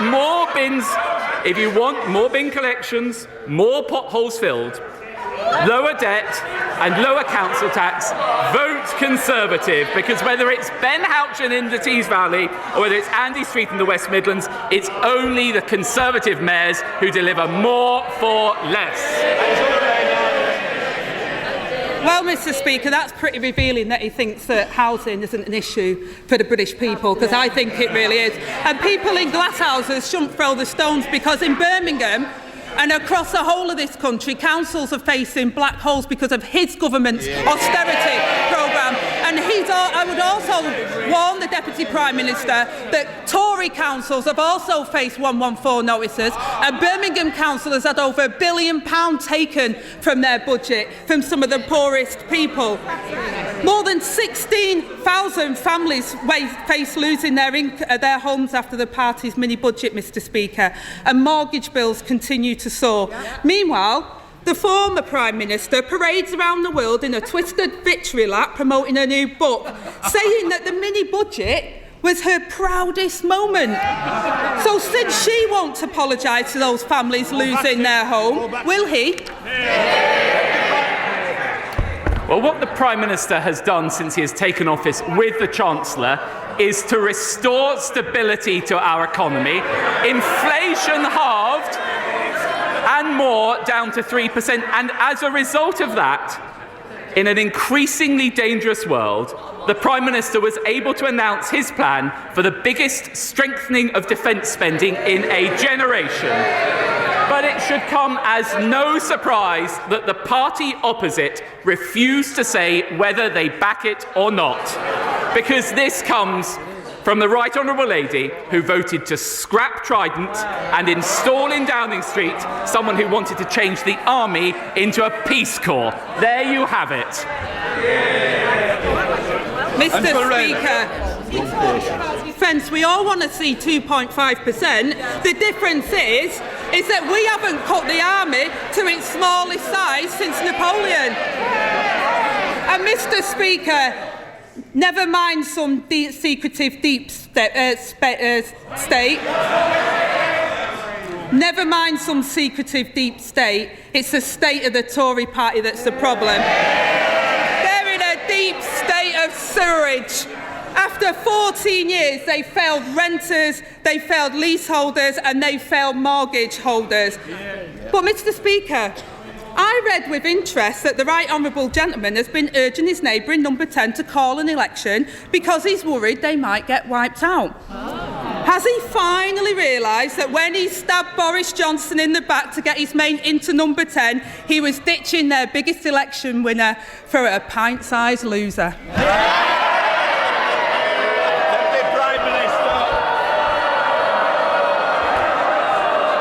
Well, I think the whole House will have heard, despite all the bluster from the lady opposite, not a single word on whether she would actually back our plans to invest in our armed forces. No plans in a dangerous world. And of course, as ever, the deputy leader is always looking to attack others' failures, but never the one to take responsibility for her own.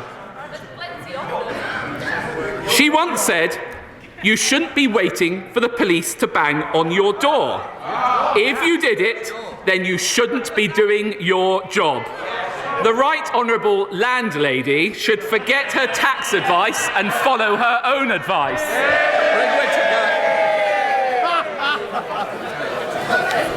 Thank you, Mr. Speaker. And levelling up, like my friend earlier, in the Calder Valley is absolutely on fire. 196.5 million for hospital reconfiguration, 150 million for flood defences, no fewer than 11 schools being remodelled or rebuilt as we speak.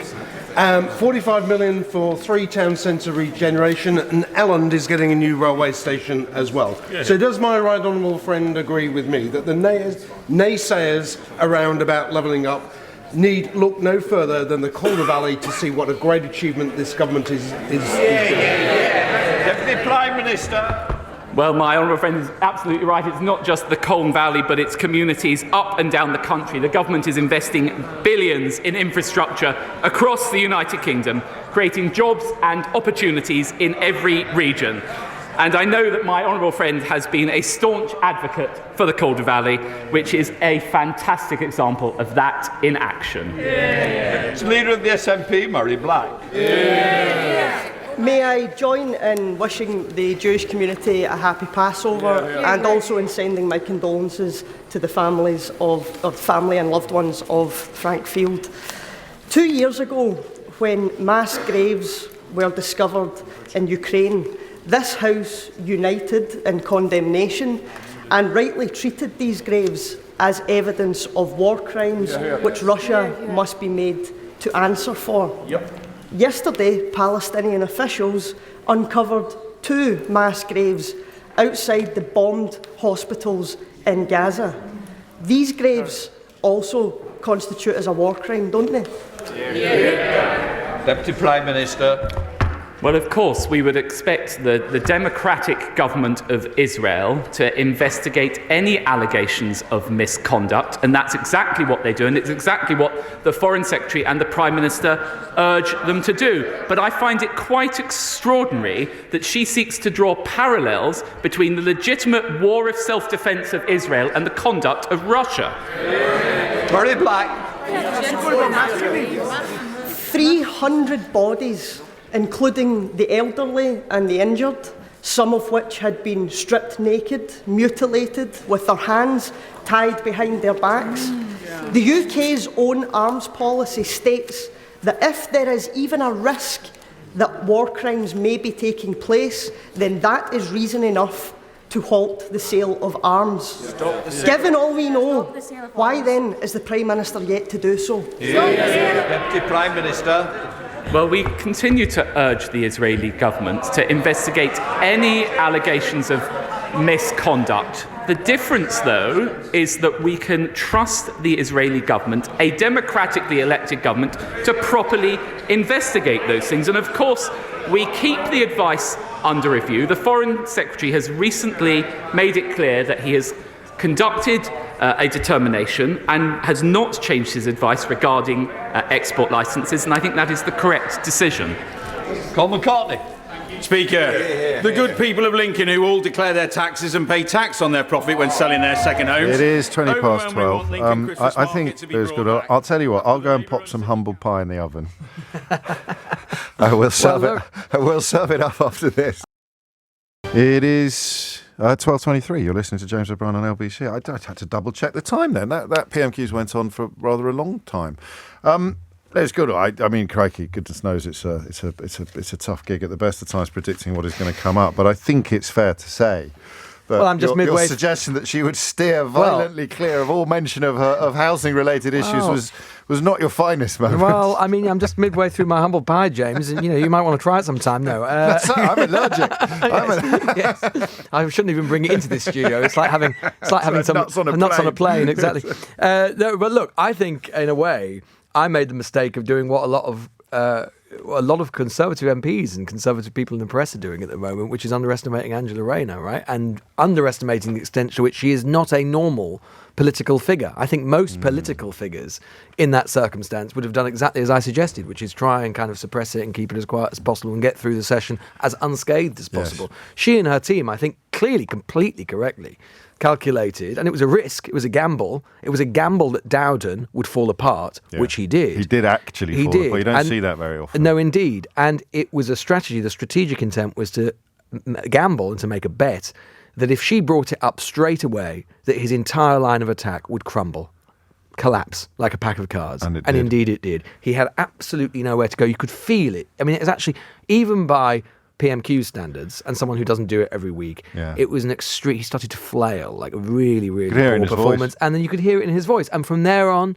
she had nowhere to look but forward, because she just completely sort of bossed him around the House of Commons chamber, frankly. And with actually now and again a line which, even by PMQ standards, there are about 1% of jokes in PMQs which are genuinely funny. The rest are just parliamentary funny, i.e. everyone goes, ha ha, we could see that coming from 5,000 miles away. But talking about saying that he looked exhausted, maybe it's because the bad men are calling him in the middle of the night, 3 a.m., we genuinely laugh out loud funny, right? A reference to the Mark Menzies scandal. So, look, they clearly calculated that in this case, the best defence is a good offence.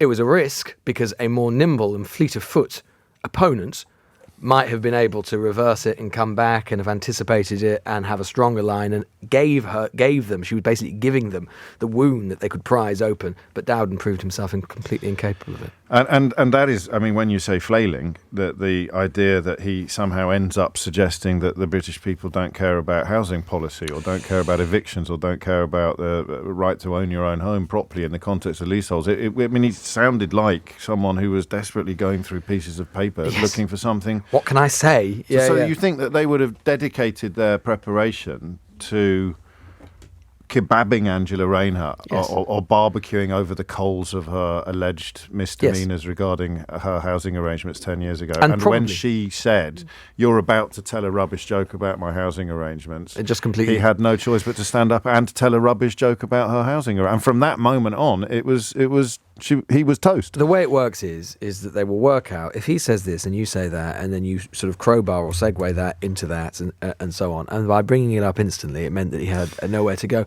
And I think what it shows is, in a way, is that, again, PMQs is not often revelatory, or often doesn't remind us of anything. They just exchange kind of bromides sort of half an hour.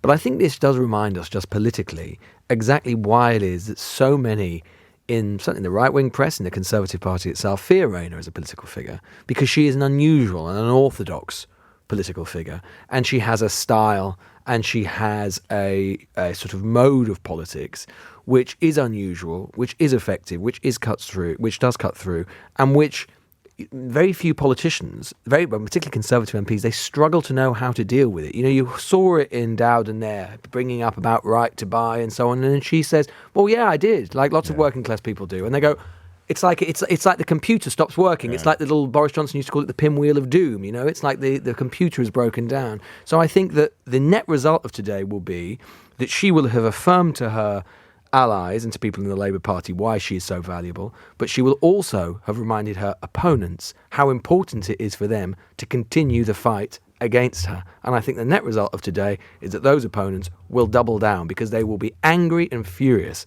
that they've lost an opportunity to actually nail her down on some stuff. The way you can tell, James, that Dowden went completely off piece, not least because of just his voice and flailing around, but it's because in that situation, an ideal outcome for Dowden would have been to put her on the spot about something, would have been to ask a question that she refused to answer, and do the classic kind of like, "It's not for me, this isn't, it's questions for the Deputy Prime Minister, it's not for me," all of that sort of stuff, to get a kind of non-denial denial. He didn't even get that far. So that's how you know that the whole strategy just completely collapsed. Gosh, yes. I mean, it's hard to It is hard to exaggerate how bad that was for Oliver Dowden.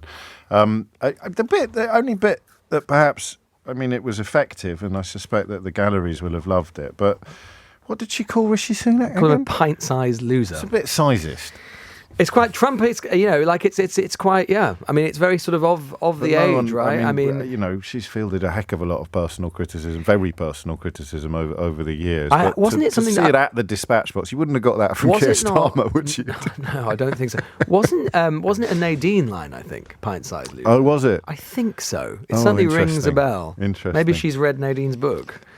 I got to mention Del, who's been in touch, because I had already spotted this, and I don't know whether you're much younger than me, so you probably I don't know whether it fits into your popular culture orbit, but it reminded me of the final rap battle in 8 Mile. You've lost me now. I've lost you already. Unfortunately, yeah. When Rabbit, played by Eminem, non-pluses his rival rappers, the leaders of the free world, by essentially... What are you talking about, James? Are you all right?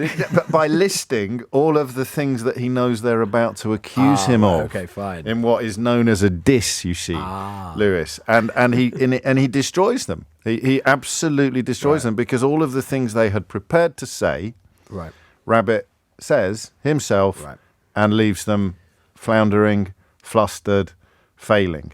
But Del has pointed this out to me by texting. Angela 8-miled him, and there's about a dozen people have had the same thought. Justin says Angela Rayner did an 8-mile, but Del feels the need to add in brackets, obviously getting me mixed up with you.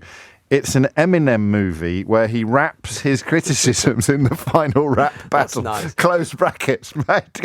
I love it. I love it when LBC listeners send you explanatory notes. It's very important. And it's really helpful to be encouraged. It is to be encouraged. Absolutely. And I think you've said this, but just in case you haven't, to be absolutely clear, this is why they hate and fear her so much. Indeed so. And as I say, the net result of today will be that those people angry that Dowden could not score what should have been basically an open goal will redouble their efforts. So expect to see more in the Sunday papers, I would say. 12:31 is the time. Last word to Michael, who says, if anybody has seen the 8 Mile Eminem movie, the classic Last Battle, where he brings everything that he knows they will say about him and gets there first. It's 12:31. Tim Humphrey has your headlines. 12:34 is the time. This is one of the best things anyone's ever sent me. I just think this is so clever and so off the cuff and so on the money. Off the cuff and on the money. Be a good album title. But I just read out that message from Del, who was explaining to me unnecessarily what 8 Mile is and why Angela Rayner's performance at the Dispatch Box reminded so many people listening to this programme of Eminem's character's performance in the final scenes of the film 8 Mile. But Del felt the need to explain it to me. Bob in Norfolk got in touch and said, is that known as stansplaining, James? Now, I'm not going to explain that because I shouldn't have to. But Bob, you are currently top of the class. Top of the class. You really are. 12:35 is the time. You may, on occasion, have heard me wax somewhat lyrical about the cultural Eden that Manchester was at the back end of the 1980s and the early 1990s by a combination of, frankly, unfeasible circumstances. This former public schoolboy found himself absolutely smack in the middle of the most exciting musical and cultural movement, I would say, certainly of the last 30 or 40 years, which is why I was so interested to see a new book by Sacha Lord, ably assisted by journalist Luke Bainbridge, called Tales from the Dance Floor.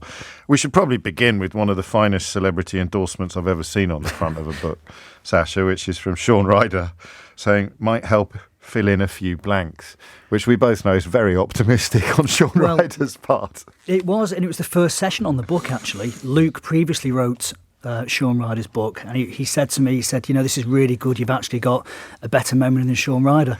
And I don't know whether that was a compliment or not. I've got furniture with a better memory than Sean Ryder. So who are you, Sacha Lord, in the context of your qualifications to write this book? Because people may be or will be familiar with your work in Manchester as a sort of nighttime czar subsequently, but why was this the book that you were born to write? Well, you talk about that period that we call Manchester, and I went to a very good school, James. I went to Manchester Grammar, but when I was in the sixth form, that coincided with the Manchester period. So Stone How Roses, old are you? 51. Okay, so I'll run through a list of names after this and Great. see how many of our mutual friends we can identify from precisely that period. Go on. But it was that period, Stone Roses, Happy Mondays, New Order, Factory Records and the Hacienda. And when everybody at my school was going to study to become doctors or nurses or accountants, lawyers, I was obsessed with the music scene. So I actually left with 2 U's and an E at A-level. Good Lord. Never. But these are exam grade results. Obviously. Thank you. There's a gag in Yeah, that. Never in my wildest dreams did I think 30 years later. Your I'd be able parents to must say- have been gutted, Sasha. They weren't happy. They weren't Were you happy. out every night? Were you doing Thursday, Friday, Saturday? Were you? Yeah, on a regular basis. Fair enough. 2 U's and but- an E. That's an extraordinary achievement in so many ways. It was. And I actually hold the record for I in bet school, the lowest grades ever from the lowest Manchester grades. Grammar School. But what's interesting is they ushered me out. But now they have a walk of fame in the school and they actually have my picture next to Ben Kingsley. Oh, well done. Which is good. That is nice. But I've gone on to form the biggest nightclub in the world, Warehouse Project, biggest metropolitan festival in the UK, Parklife Festival. Also advisor to the Mayor, Andy Burnham as well. And talk about the mayoral candidate. The mayoral candidate. And talk about imposter And a full syndrome. list of mayoral candidates can be found in all the usual places. Talk about imposter. Never in my wildest dreams did I think I'd have a Sunday Times bestseller. So where does the story begin? The story begins way back at school when I was failing everything. And I had an art teacher called Mr. McGuinness who pointed out I was dressing exactly the same as everybody else, like a penguin at school. I had one of those geeky black briefcases with the combination locks on it. And he's like, look, why are you conforming to everything?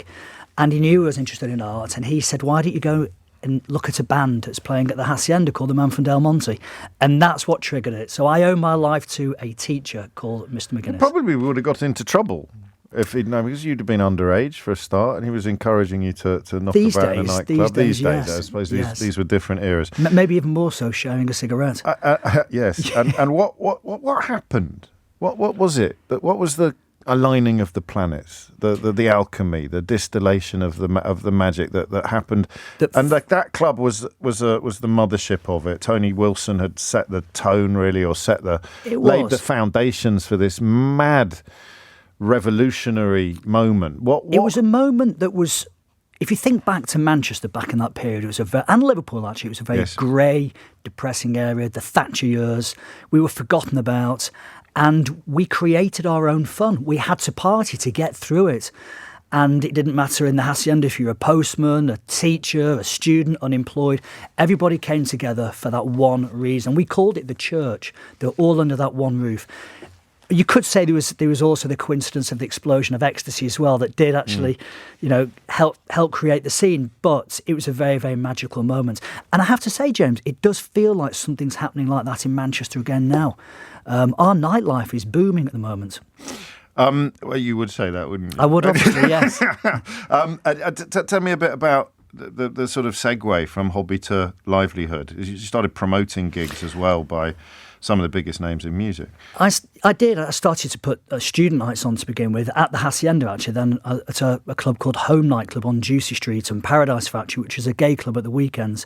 But I think what's interesting is in the 90s, when you start to read the book, I was shot at once. I was petrol bombed. I was there the night it shut, when the really, really scary night, when they all let us out through one little entrance, and that's when it was stormed by a gang. Yeah, yes. and we walked up the tunnel of riot shields. Yes. And the dogs were on, their back legs, and it was just that was quite a regular thing. The crossover of criminality, because there was so much money to be made from the drugs. That was the problem. In those days, the gangs ran the doors, predominantly Salford gang.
And you got caught up in that, inevitably. Got caught up in it.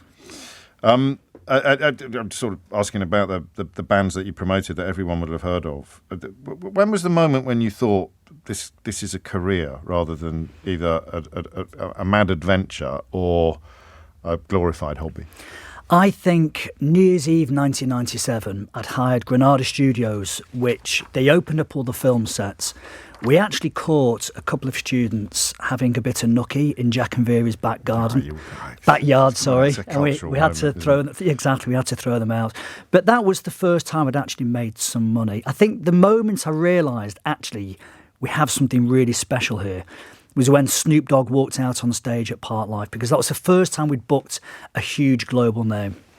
The nature of Clubland in Manchester, I'm interested to hear that it's resurrecting. I'll tell my children I'm probably too old to get my bright red Fila high tops back out of storage. Sergio Ticini. Remember the trainer shop on the ramp down from Manchester Piccadilly, Yes. the one on the right? That Yes. used to make places of pilgrimage there.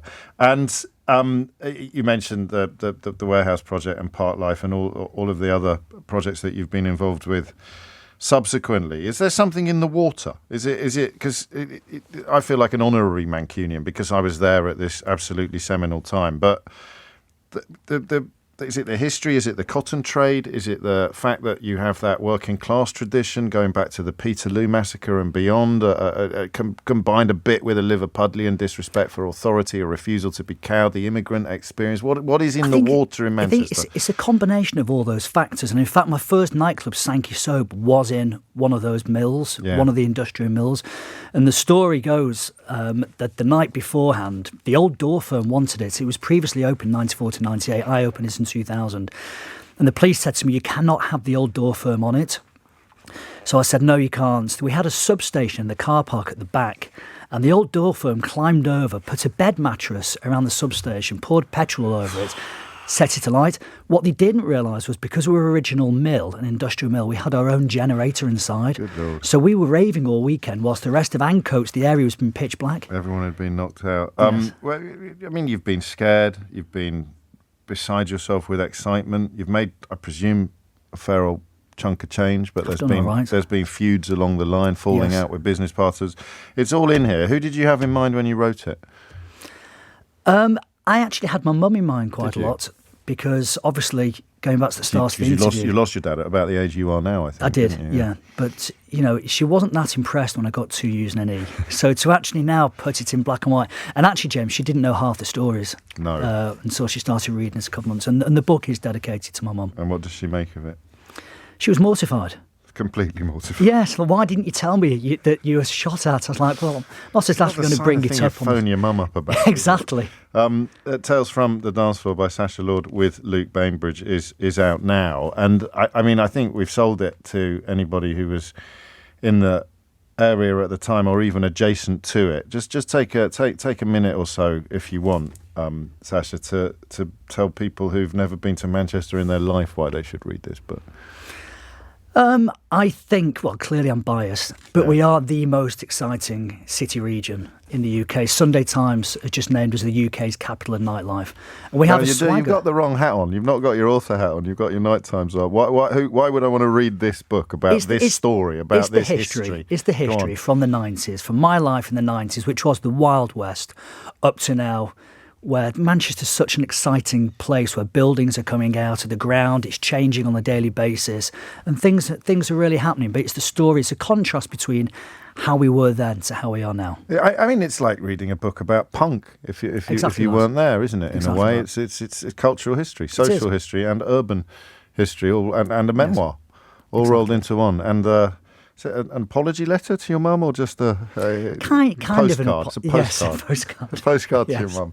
Sacha Lord, thank you so much. Time now is 12:45. It is 12 minutes to 1, and you are listening to James O'Brien on LBC, where I have 2 bits of business to attend to. I quite like the way. I'm in the hinterland now, between quite liking the way you've taken it upon yourself to assist Keith in reminding me of all the things that I am likely to forget to do. And the hinterland will end when I start getting a little bit irritated by it, because even though I admit to it and remind you of it all the time, you pointing out my failings to me, I feel differently from me pointing out my failings to you in a slightly self-deprecating and occasionally even quite ironic way. So I am aware, for example, of the helicopters. I told you a story 2 hours ago, or teased a tale of helicopters, which I will now share with you in a little more detail. Simply put, I'm going to read you 4 headlines and ask you, what do you think the subjects, the 4 individual subjects of these 4 headlines have in common? The first is, Tory donor is boss of firm fined £30.6 million for mis-selling insurance. The second is, biggest Tory donor said looking at Diane Abbott makes you want to hate all black women. The third is, COVID inquiry must investigate Clipper Logistics PPE deal, says York MP. And the fourth is, Tory donor who funded Sunak private jet has £14.3 million worth of assets frozen in fraud case. What do you think those 4 have in common? The answer is that they have all funded Rishi Sunak with private helicopter travel in the past year. It's another excellent little bit of digging from Russell Scott, fast becoming one of my favourite investigative journalists and whose work you can follow on Twitter, not least because I'm just about to retweet that story about the helicopter travel, and there you can find the link to his Substack as well. And the second bit of business to attend to today, I'm just stretching the parameters ever so slightly because I think this is a blog rather than a newspaper article, but it's such a great contender for Unhinged Headline of the Year that I am on this occasion prepared to include it. Unhinged Headline. It's by Patrick O'Flynn, which is a name you may be familiar with. He's the Chancellor that dragged Nigel Farage out of this radio studio after Nigel Farage managed to soil himself while being interviewed by me. But anyway, he's written an article for, I think, the Daily Telegraph blog under the headline, "It's virtually illegal to be English and proud." Which means I'll read that again. It's virtually illegal to be English and proud. I know that Stuart Lee often listens to this programme, comedy genius and Observer columnist Stuart Lee. I wonder whether this marks the end. Stuart does new material and has a new show every year. It doesn't really return to the old territory, but I wonder if this is actually the last post moment for his conversation with a cab driver, in which the cab driver told him that you can't say you're English in this country anymore without getting arrested. And that was satire 10 years ago. And now it's a Daily Telegraph comment piece by Nigel Farage's former butler. These days, you need the these days, doesn't it? These days, it's virtually illegal to be English and proud. And there it is. That is up there with the most unhinged headlines of the year so far. But I do think, for my money, it's still just ahead. I don't know, actually, but just ahead of the pack. It's got to be the EU would rather destroy the planet than let Brexit succeed, which appeared last week. We are in.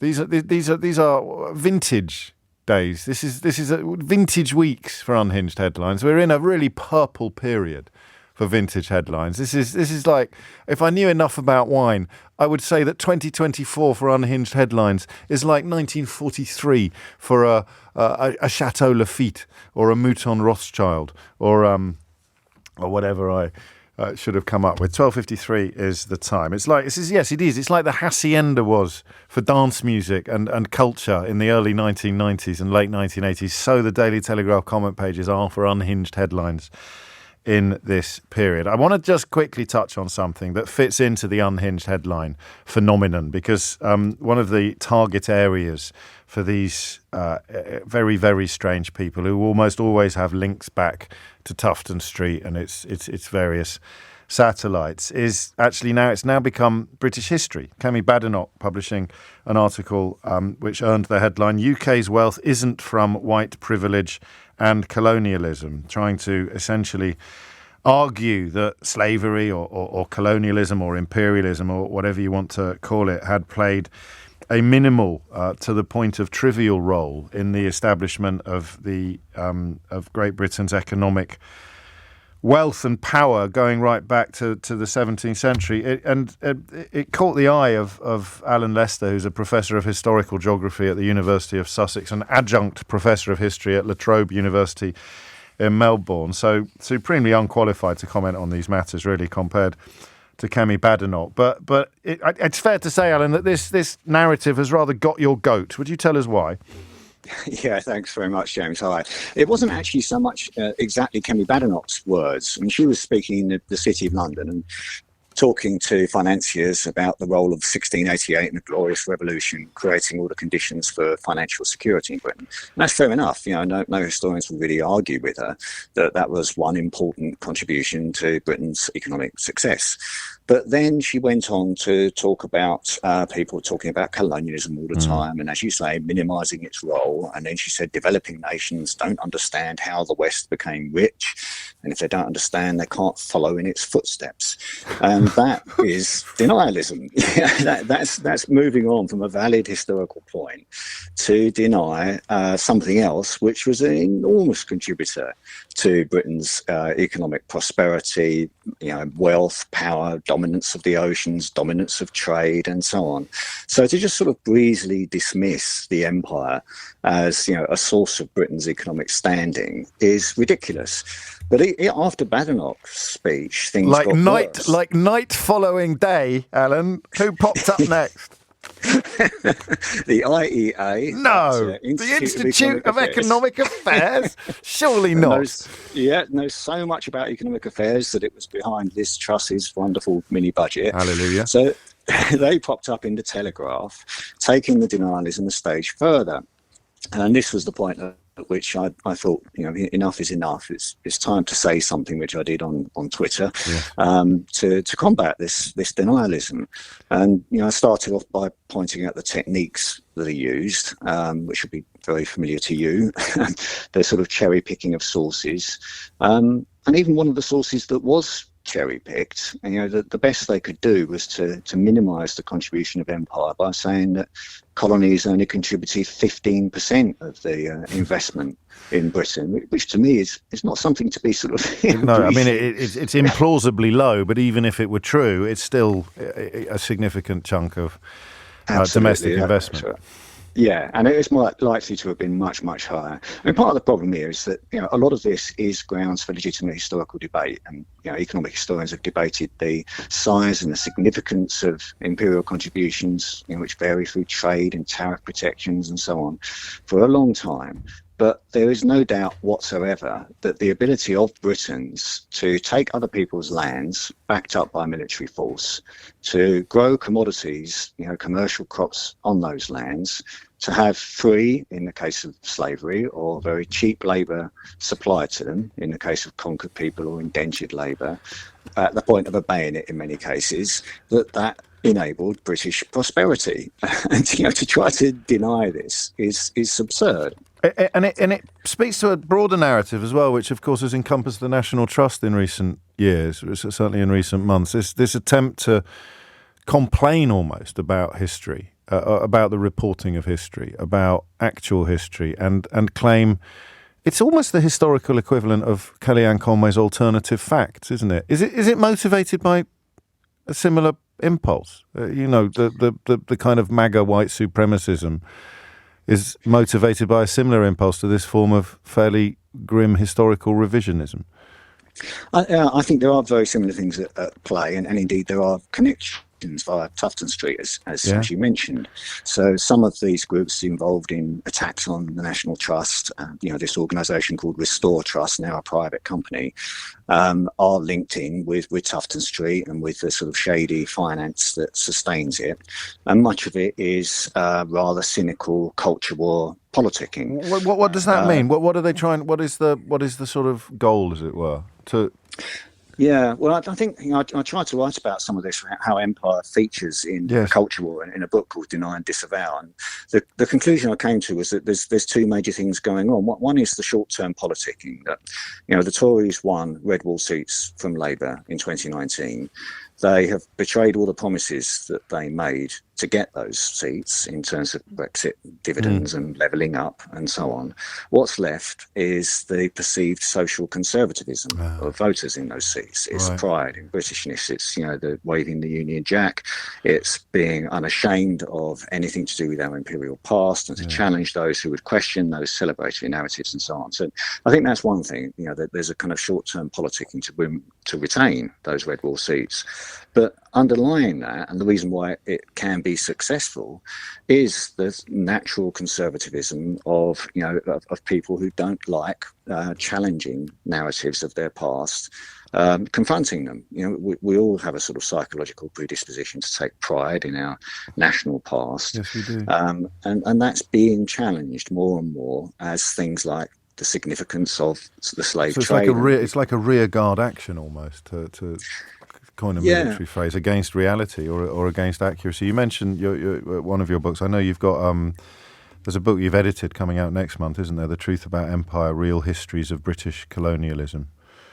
Yeah, that's right. And that's a group of 14 professional historians, and Satnam Sanghera, who recently wrote Empire World, has written the foreword for it. And it really does arise out of this sort of collective exasperation that we are not as we are portrayed in papers like The Telegraph. Academic historians trying to find out truths about the colonial past are simply doing that. We're trying to get as close as possible to the truth of Britain's imperial history.